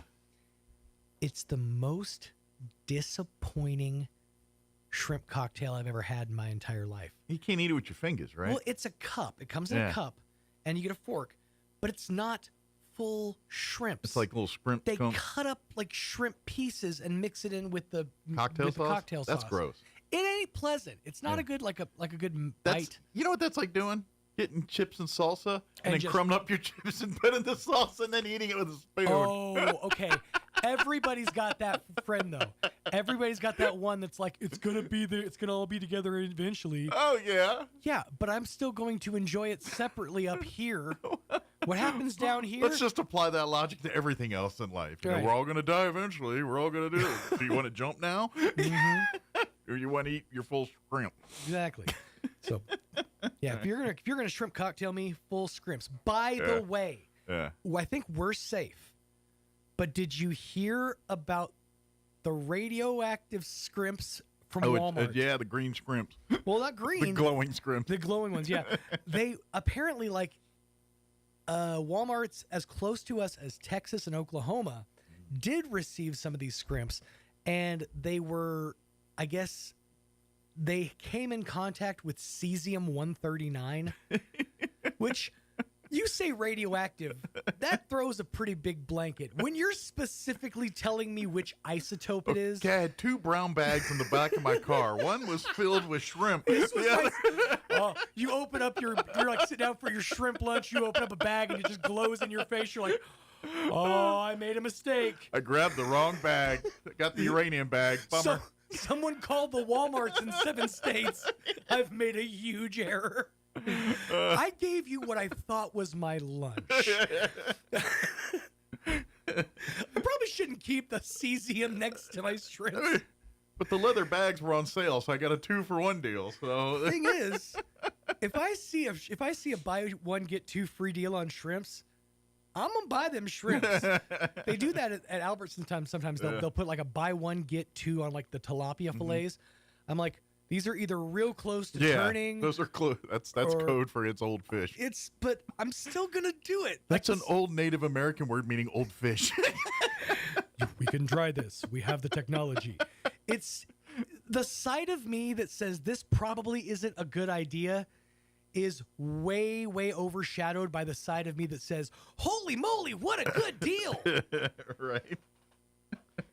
Whenever anybody gives you a buy one, get 2 on anything, it's probably never good news for the consumer. No, not really. And another tip is when they like get you chicken or ribs and then they slather in barbecue sauce. Mm-hmm. Same thing. Yeah. She's if you're like you find the chicken that's been pre-seasoned. you got the actress that gave up on her looks 10 years ago. Chicken. It's got a certain piquant to it. You know what? Let's just season it up, and it'll just smell like garlic salt. It's there fine. You go. Put some garlic and some barbecue on it. It'll be fine. It's got a little twang to it. I don't know. No, that's just the seasoning. It's the lime is what it is. The twang means it's working. I taste burning. All right, we're gonna replay our interview with the folks from Bitter Lake talking about Dragonfly Festival, which is mere weeks away. I'm still just stuck on that whole 2 paper bags in the back of somebody's. Here's my cesium, because this was my shrimp. Should have used my label maker. Shrimp. Well, said it's a bad idea to store your shrimp and then the other with place, cesiums. at the nuclear lab, everyone's like, what's that smell? I think the uranium's gone bad. Cesium-137, cesium-138. Uh-oh. It's like dirty. It's just a shrimp. This is dirty work. They hide shrimp around the... Like dealer note. It always smells like bad shrimp in here. Somebody check under the 139. I think we might have a little cross-contamination.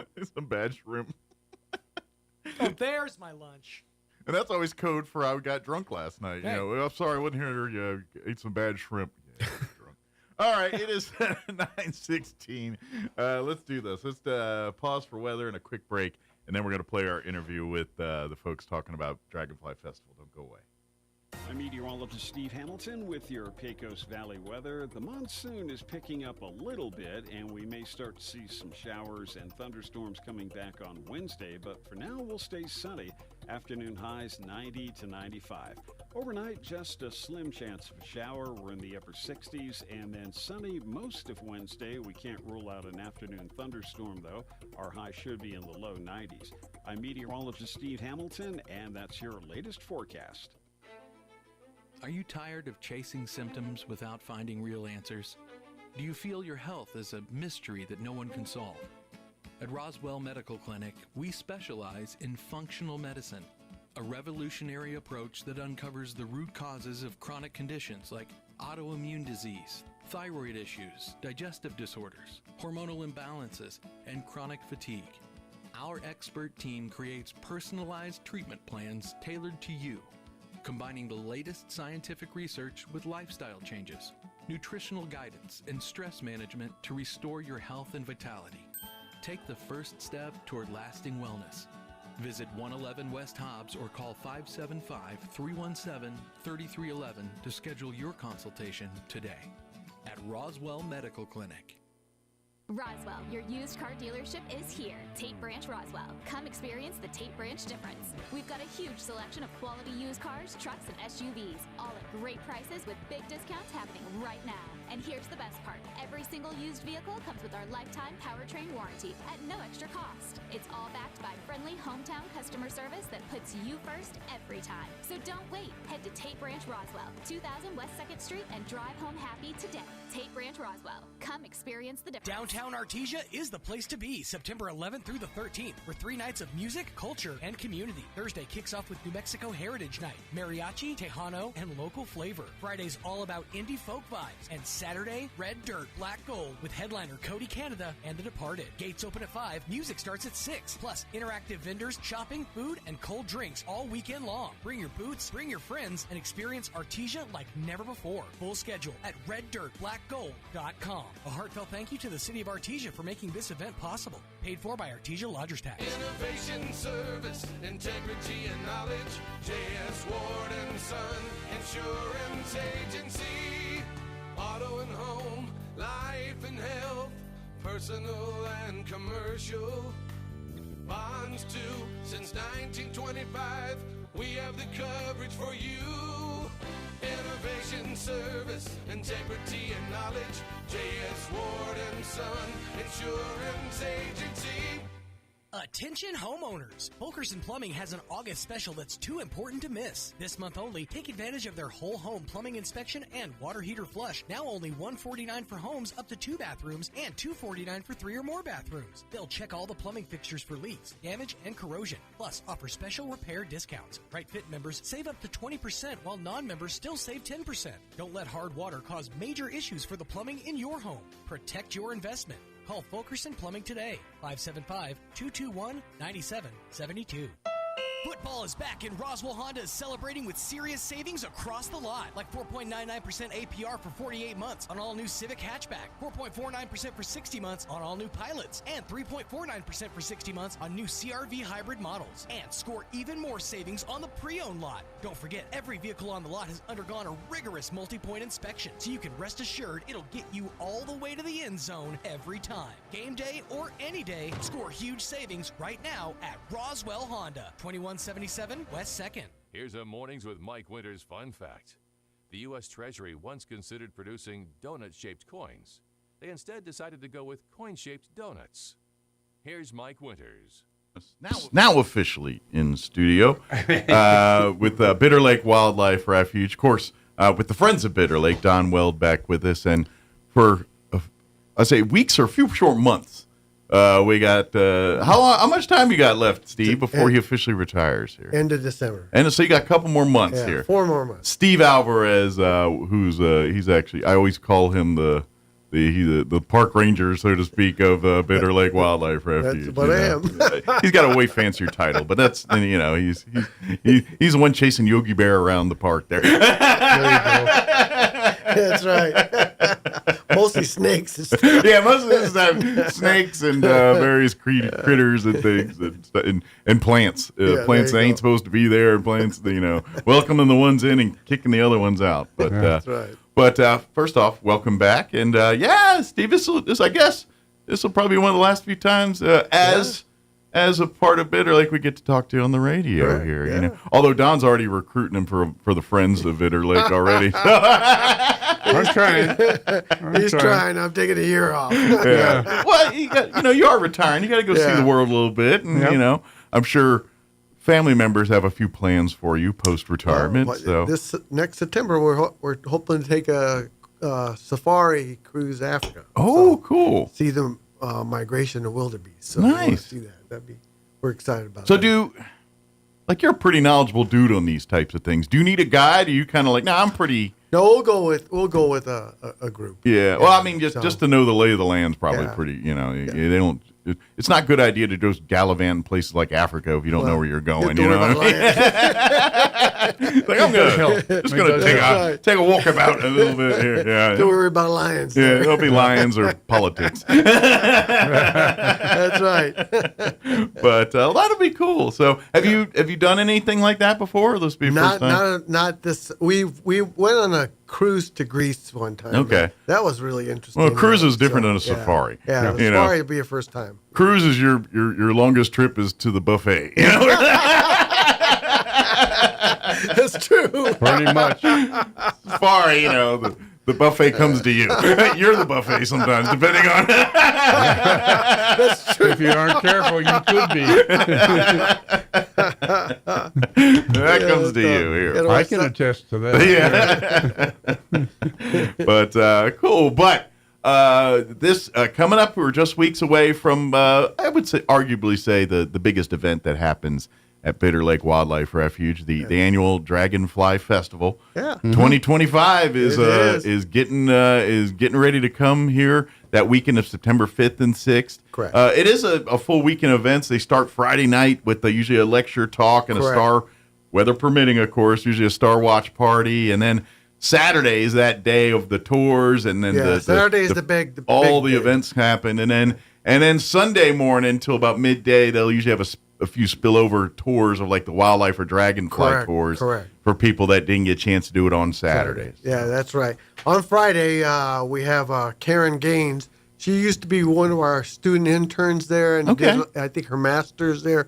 And she's real knowledgeable on dragonflies, especially at Bitter Lake. So she spent a lot of time in hip waders in the water out there. Yeah, and all the time. Every time you see somebody out in the marsh, it was her. It was her. So she'll be doing a PowerPoint presentation on Friday night at 6:30. Cool. It's normally it gets full, so try to get there early. I would say probably around 6 o'clock. And it's not an RSVP thing. It's just kind of first come, first show. Yeah. Our but when the little auditorium fills up there, then we're filled up. We fill about 50 people, and then we're done. And then following her program, we have the Roswell Astronomy Club. Will set up their telescopes. Yeah. And it's been pretty successful. We've had quite a bit of viewing out there afterwards. Weather's cooperated in the last few years. Well, the big thing is the clouds. That's the one that killed. Yeah.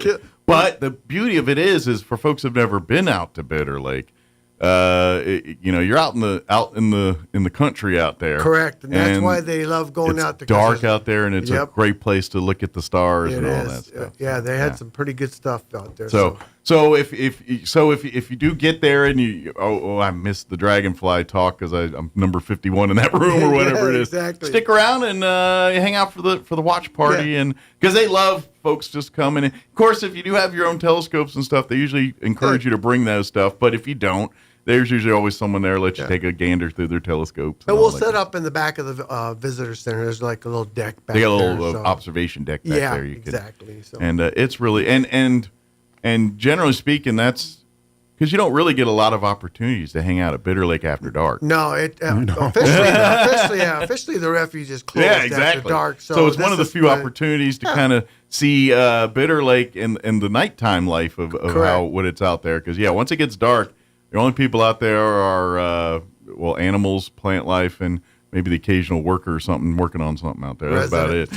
Or a resident that lives out in that area. Yeah. They're supposed to be there. We do have a couple of residents there. A couple people live out there, and their neighbors are the coyotes, the coyotes, and the dragonflies, and the pronghorns, and they got temporary crane visitors from time to time and things like that. Hear them at night. The noise. But the cool thing is the Dragonfly Festival is just a lot of fun. Now. I invite you to go to the Friends of Bitter Lake website. I think it's like Friends of Bitter Lake WR.org or something like that. If you type in Friends of Bitter Lake or Bitter Lake Wildlife Refuge, you'll get right to it on Google. You just say Bitter Lake Wildlife Refuge, it'll pop up. But there you can go, and I know on the Friends page there's a tab for the Dragonfly Festival. Once you click that, you'll see the poster for this year's festival, which if you don't know, that's cool because every year they get the grade school students that do their drawings and everything, and then they get some community members to come out on a day and they judge. And there's hundreds of artworks from most of it's elementary school. Yeah, it's K through fifth grade. Yeah, grade, correct. And they do some amazing stuff, and so you can go and see this year's overall winner and the poster there and everything, and then you see the other winners. Who was and that? stuff. I can't remember his name. I didn't. I've got it too. I know I'm slipping right now. It was a few months ago this was done. Now, if you go to the visitor center, we have a display of all the different art winners. and all that. Yeah, so it's really cool. So. But and then of course if you get the T-shirts and everything, that artwork is displayed on there. We actually have the T-shirt design made right now, so it's pretty cool. So if you get those, and the cool thing is when you buy that kind of stuff, or if you go out that weekend or this week or any weekend to the gift shop there, and you purchase books or T-shirts or hats or whatever out there, all of that money goes back to the Friends of Bitter Lake organization, which in turn goes back into projects out at the refuge there. You know, for an instance, the blind stand that's out there, the bird blind and all that stuff. That was a project that paid, the buying books out of that gift shop paid for that kind of. Yeah, the winner is Diego Sepulveda. And he's a third grader from Monterey Elementary. So, well, he's already more advanced at art than I am. It's a cool picture. He did a really nice job. Yeah. And there's about 500 entries, and so he ends up getting the friends pay him $100 as an award. I've been asked to do it in the past. It's a lot of fun, but it ain't easy. Like you're kind of like but you got hard decisions to make. You're kind of like, because they usually do it because they'll have all the photos like laid out on tables, and they give everybody like poker chips, and they say, okay, you get 5 poker chips, put them on your favorite ones, and I ain't gonna lie, you're walking through, it's like, got one left. Who's worthy of it? I don't know. This one's good, but so's this one. I don't know, man. You get to thinking. It is. It's a difficult after they get all these real good ones. And no, it's pretty cool. Yeah. So, but it's really good. But we have some amazing art talent and kids doing some great things each year with that. So.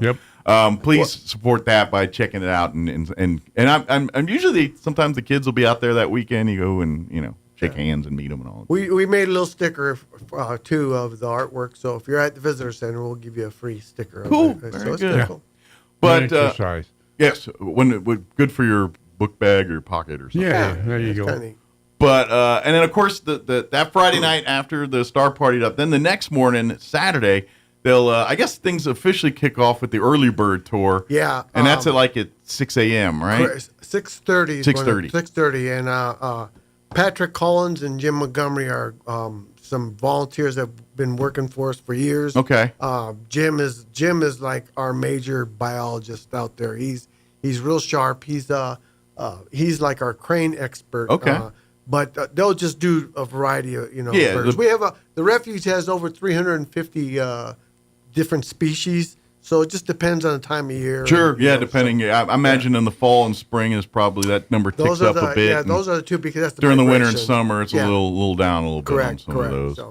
But yeah, catch the pun. The early bird tour. It's early because it's the first one, but it's all the birds of the refuge there. Mm-hmm. Yeah, so call because we have about 15 entries because it's one van. And that's the only one tour they offer is that Saturday morning. Like the wildlife and dragonfly tours, there's multiple tours of that. That's correct. But there's only one early bird because there's only one 6:30 in the morning. Yeah, exactly. So that's it. And it limits because of the vans that limits everything. So and then to be honest, they'd love to do later early bird tours, but the later early bird tours wouldn't have much to see because they're all sleeping or off, not ready to put on their show faces. And it's been a long day, and the guides, it's harder for those guys to get out. So. Exactly, too. You're in the weeds all day, bug bitten and everything else at some point. You're gonna, because it is nature. You get out there are bugs and things, and you get bug bit. And so, by the way, when you do come out, lots of bug spray, lots of water, shade, floppy hats. Keep yourself protected. It is September, first week of September, but it's usually still pretty warm that weekend. So, and again, the whole purpose of the festival is to showcase the refuge to the public, to let you know what's out there. If you miss the Dragonfly Festival, Bitter Lake all year round has a variety of different stuff You know, it's always constantly moving. You know, and if you go in the fall, and then you go in the spring or in the summer, it's a different experience. Each season, it's a different.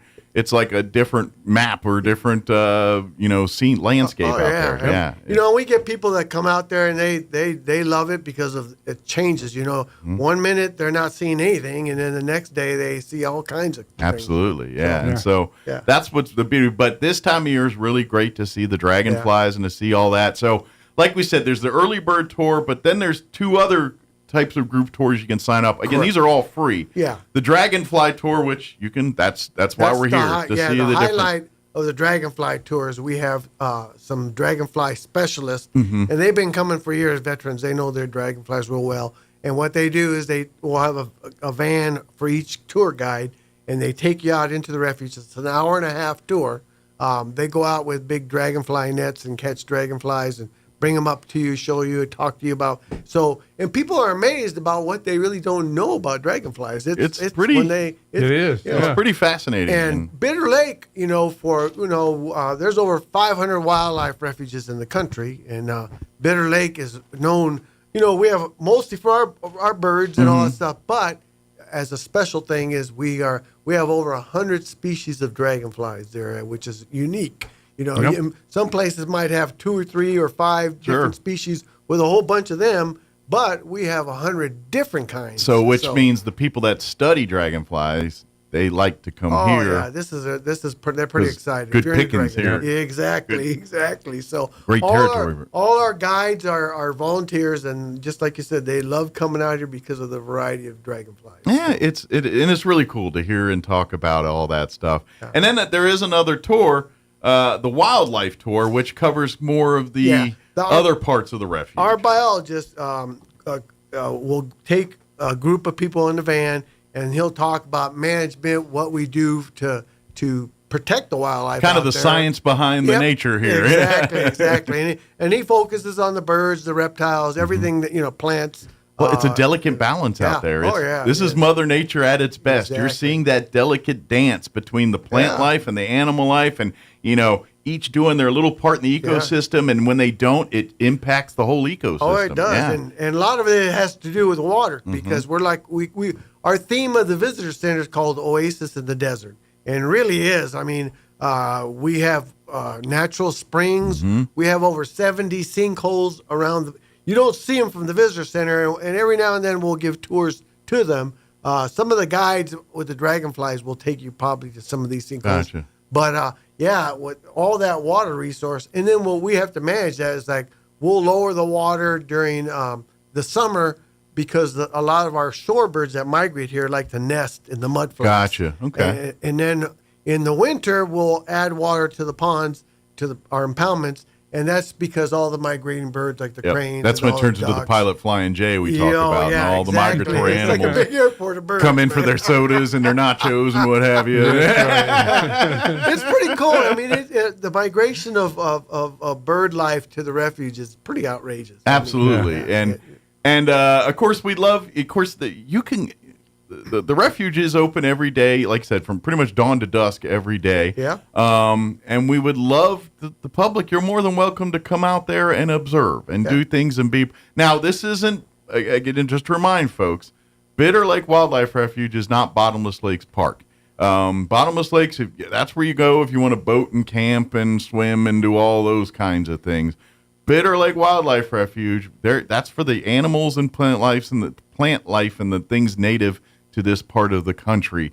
That's their home. We as humans are there to observe, report, study, and appreciate. Oh yeah. And that's about it. And so when they ask when you're there, don't be doing the things you do at Bottomless Lake. Don't be out there picnicking and getting in the water and all that. Stay to the trails, because really, if you get off the beaten path, you can really mess up the ecosystem out there. And the least amount of human interaction or human touch we have on some of this stuff, the better, or limited amount of that stuff, the better on that type of thing. It protects that. Yeah, well, our main job is conservation, and that's what we try to do all year round. It's designed so your grandkids, when they come, they're going to see the same animals, same plant, like not the exact same ones, but the same species. Exactly. Several generations now. Otherwise, there's a Fountain of Youth there somewhere, and we're going to have a lot of people visiting all of a sudden. Oh, man, that crane's old.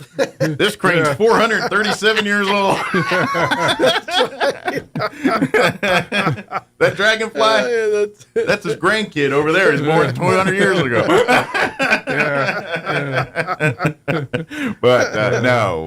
But that's really what it's for. And so I would encourage families to come. You don't have to wait till September 5th and 6th to come out.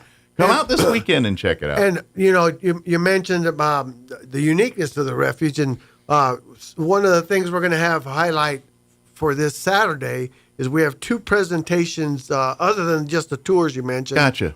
At 11 o'clock, for the first time, we're having a rattlesnake expert, a guy named Nathan Hawkins from, Abilene, Texas. I find it ironic a guy with the last name Hawk is a snake expert at eating them.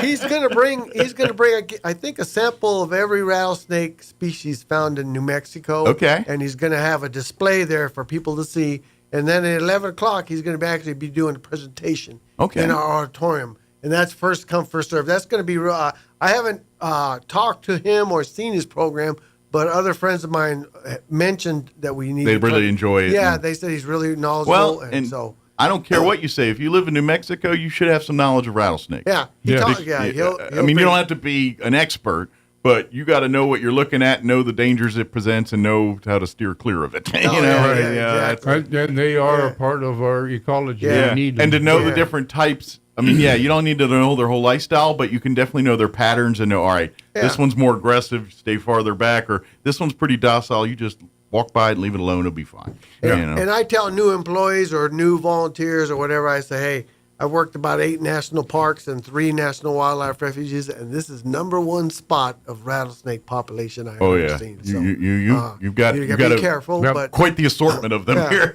Definitely. So anyway, 11 o'clock, that would be great. It's free. Come to the auditorium. I would probably get there around 10:30 because once it's full, we're gonna. Well, it also, especially when you're out there, and if it's a warmer Saturday, air-conditioned things get very popular all of a sudden. I'm just saying. That's true. You never know with the weather. The other program we have, and she's come back before, Laura McCain, she's done a great job. She's a former teacher, and she does a presentation on hawks. Raptors of New Mexico. And she's Jameis Snake. No, I'm just kidding.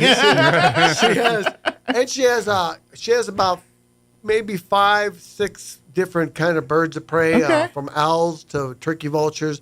She brings them in, and they'll be in the auditorium. She'll also have them on a table for display later during the day. They're just cool because they're big birds. Yeah. That's it. All the birds of prey are big. They are really cool. And so she's real knowledgeable, and she relates real well with the audience as a former school teacher. She's just really enthusiastic. I hopefully folks check that out because people don't realize how big birds are. Like you see movies and things, but if you ever line up next to a bald eagle or something like that, their talons are as big as your head sometimes. You're like, they get a hold of like. There's a reason sometimes eagles are picking up like deer and flying off with them. They don't joke around. And she'll do her presentation at 2:00. So I would probably be there around 1:30. Okay. And when you do make reservations for your dragonfly tours or for your wildlife tours, try to make sure each tour is an hour and a half. So try to make sure don't overlap if you want to see those presentations. But definitely you need to do that sooner rather than later. Like I said, August 1st it opened up here, and all these tours are first come first serve for signups here. And they're free. They are absolutely free. Yeah. I think 2 things you have to pay for. The coffee place is out of this world. I can't remember. Stellar Coffee. Stellar Coffee is going to be setting up a trailer. So you'll have to pay if you want coffee there. So you want coffee and drinks. And they'll have hot and cold. coffees. Yeah. You know, A local some hot early, something cold a little later. Yeah, probably. they'll be there. They'll be there in the morning, and then they'll be leaving around 1 o'clock. Okay. So, they'll be selling pastries. I'm about to say they usually have pretty good baked goods and things too. Yeah. So you're going to feel peckish. You're going to want to visit them. Food wise, the scouts, local scout troops here will be setting up a hot dog stand, hot right? dogs or hamburgers. I can't remember. They change from different year to year, but they'll be setting up a little tent, and they'll be cooking hot dogs and for sale to Support the scouts. Yeah, that exactly. that pays for trips to camp and all the various things. And matter of fact, I always know this when we talk with Don. Speaking of scouts, if there's some Eagle Scout students are trying to get their Eagle Scout, I know there's a few projects out at Bitter Lake Wildlife Refuge that might be really worthy of an Eagle Scout project. Yeah, exactly. Contact the refuge, and then we'll see what we can do. So, part of it is the scout camp. Well, we have a scout camp for scouts if they want to spend, some weekends out there and practice their scout craft. Exactly, Yeah. it's Really available. It's available to them. And that's one of the few exceptions to camping out there. Correct, is the scouts. is the scouts, yeah. But the reason for that is because they teach the scouts how to low impact camp out there. Right. So Correct. they are Leave it better than you found it. That is a you hear about mottos in scout, be prepared and all that, but one of the scout mottos too is always leave a campsite better than you found it. And that's and they've done a good job. And they have worked on projects from our butterfly trail to we have a desert upland trail. That was actually an Eagle Scout project. So so if you're looking for some of those, reach out to the Bitter Lake and do that leadership part of your project and start calling or coming by and let's see what we can do to help each other out. Another thing, Mike, that Don here mentioned to me that we need to go ahead and let people know is we're going to be releasing 150 monarch butterflies. Yeah, that's kind of been a tradition at Dragonfly for the last several few years. Yeah, at 12 noon we'll be doing that. That's a pretty cool You need shirt. to call us to get tickets. Put your name on there.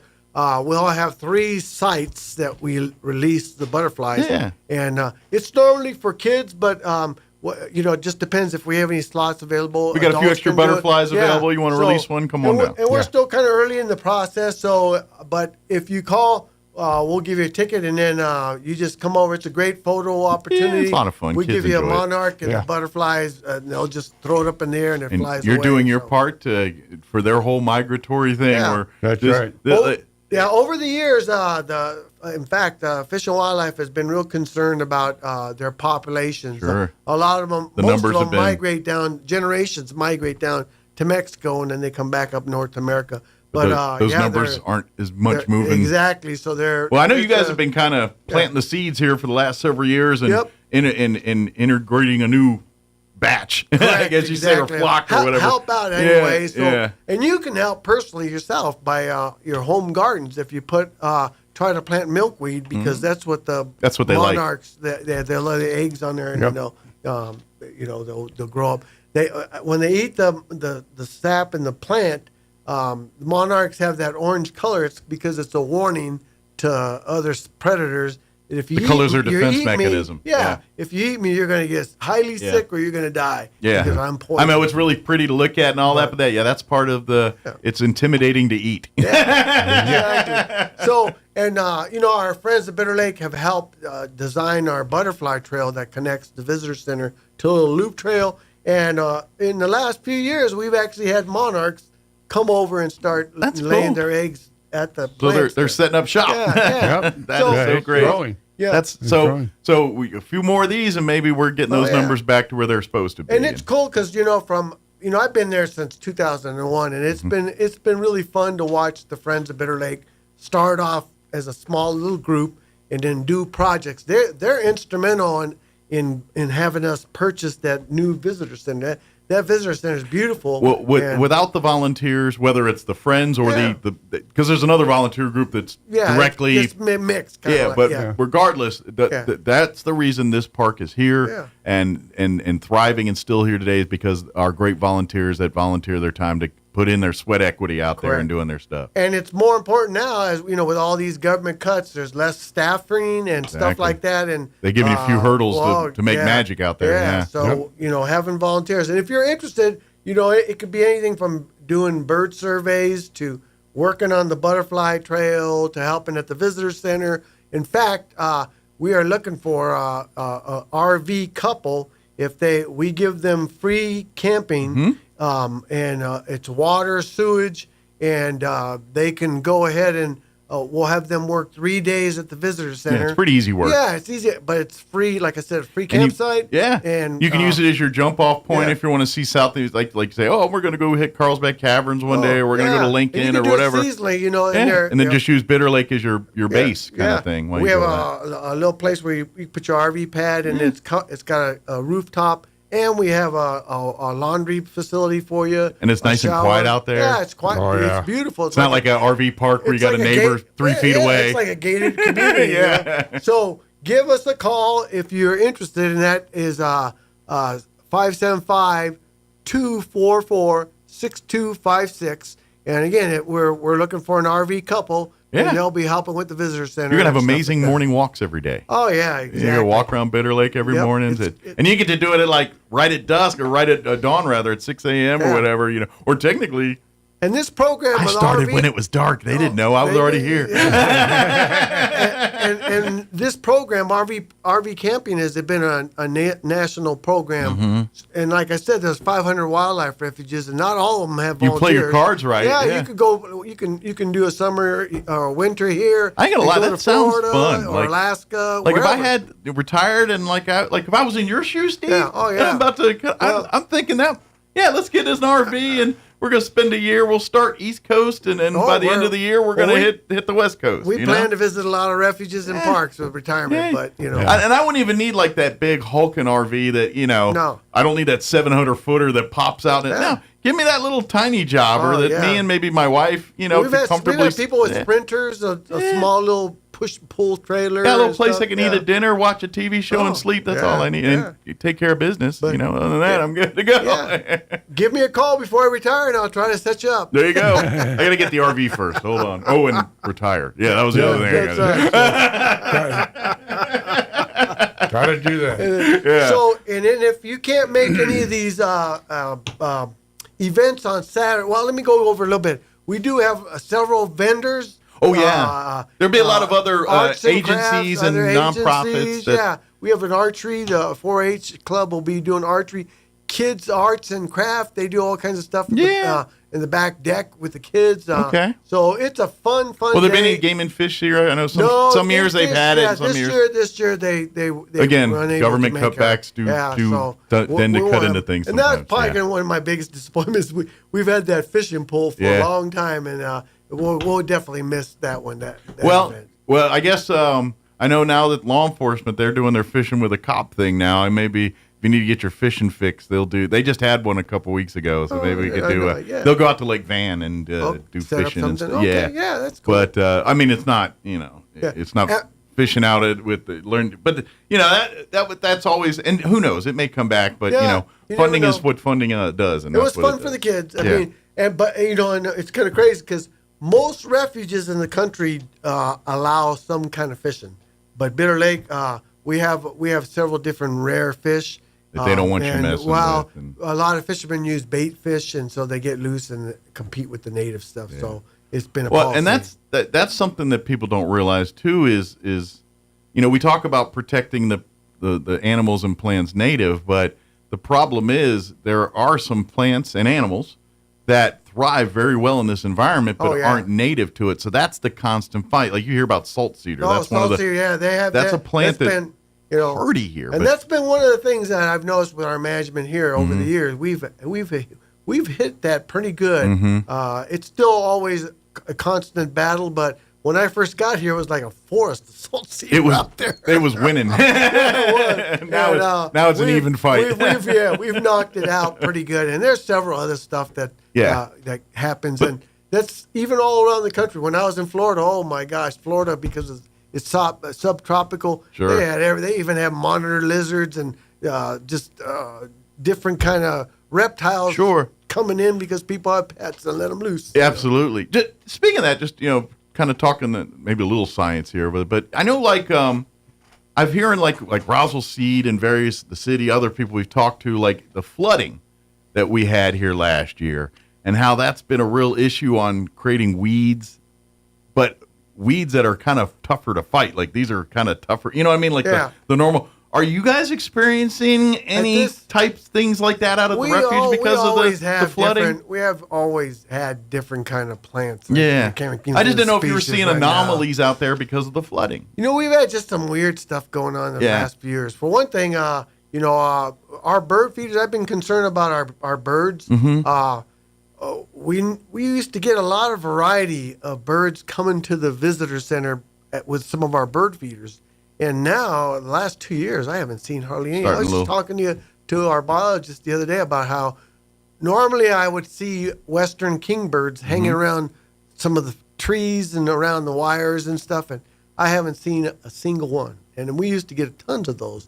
When I first moved here, when you work at this kind of agency, when I travel so much, there'd be a certain bird that would reflect that habitat. You know? And here at when I came right at Bear Lake, in this area, I noticed some Baltimore Orioles making nests all over. I used to see them back home all the time in Maryland. They used to be quite a bit here. In fact, I have a couple of nests because I would get after they hatched, they would leave this really cool looking nest behind. And I got several of them, and I haven't seen one in years. Interesting. So I've been concerned about that. And I don't know. And then the last couple of years with the water changes, about 3 years ago, we had about 35,000 cranes arrive on the refuge. And then last year, we only had like 8,000. Wow. And they were still around, but they were hanging around near Arizona and like stuff the numbers of cranes are the same, but they're just going to different places. Spots. And that's been, in the 20 years I've been here, I've never seen that happen. So that's kind of weird, It just strange stuff has been happening the last few and you wonder if it is, maybe it's a certain plant that we come here for that plant, and if there's less of it, I don't know. They're like, let's go. Yeah. You know what I mean? It's kind of like humans. When we take our road trips, and we're like, we're going to stop here because I got the blueberry pie or whatever, just even the pattern of the water. We get flooding everywhere. Well, that fills the marshes, but then all of a sudden it changes to drought conditions. Sure. It's just it's just weird. Sure. Well, and and then I'm sure it ebb and flows. Because I'm going to imagine at some point maybe it shifts the other way. Then they start coming back, and and it's kind of. Last year we had there was Bitter Creek. We have several endangered like snails and amphipods in there. Sure. And it pretty much almost dried up. Never has had happened. Well, and we were actually having the snails sent to Dexter to try to raise them, and also we had snails in aquariums at the refuge because we thought we were going to lose some of the habitat. And then, it bounced back. Sure. But it was a scare for I us imagine, for a while. because, when it's dry everywhere here, there's no different out at Bitter Lake. And we've had some dry years. Yeah, we had some and dry ones. that will alter those plants. And so maybe with the flooding and, we get a few more. I'm not saying we need more floodings, but as we get, we've been getting a little bit more moisture lately. If we get some more patterns of more of that, maybe we'll start seeing some of these things you weren't seeing come back again. I'm curious to see what's going to happen with the cranes if we get numbers again. Because to be honest, that's Dragonfly Festival by far is the one seed number one event that happens out at Bitter Lake for the public. Sure. I would say number two is probably your Cranes and Cocoa here in about a month later in November time frame. And we also have hunting. We got waterfowl hunting. It's not, there's certain sections of the refuge that we allow.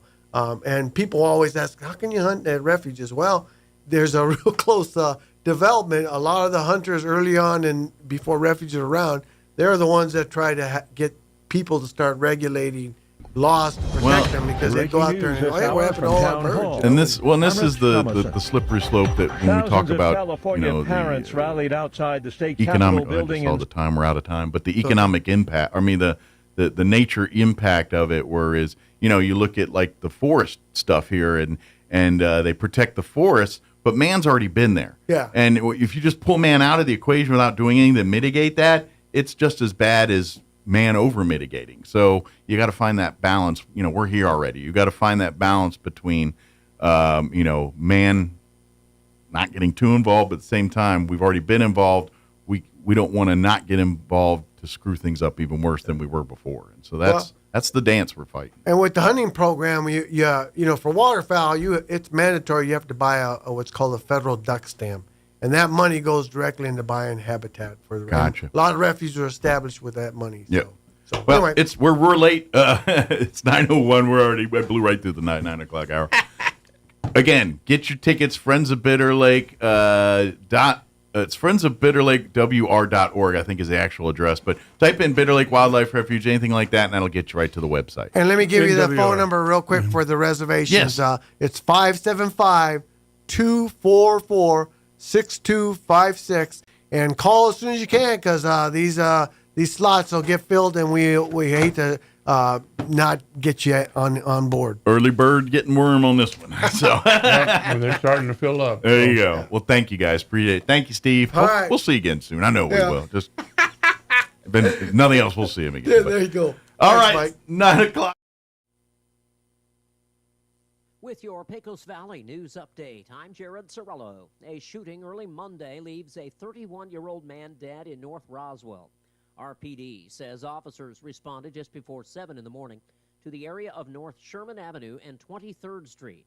After multiple gunshots were heard, the victim then knocked on someone's door in the 2300 block of North Sherman. The residents drove the man to the hospital, but he later died.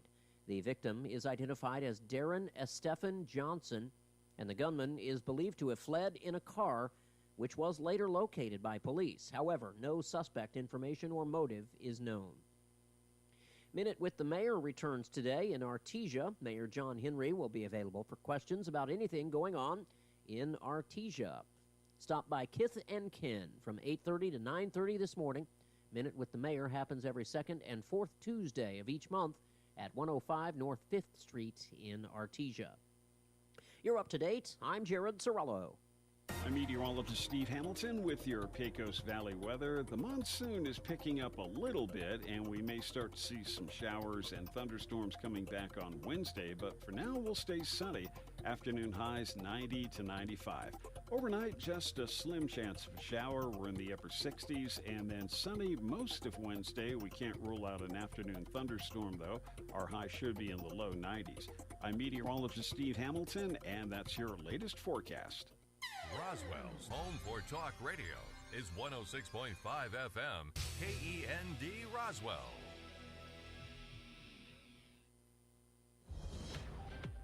Breaking news this hour from Town Hall. I'm John Scott. The legal tangle surrounding Kilmar Abrego Garcia remains snarled after his detainment by immigration authorities in Baltimore.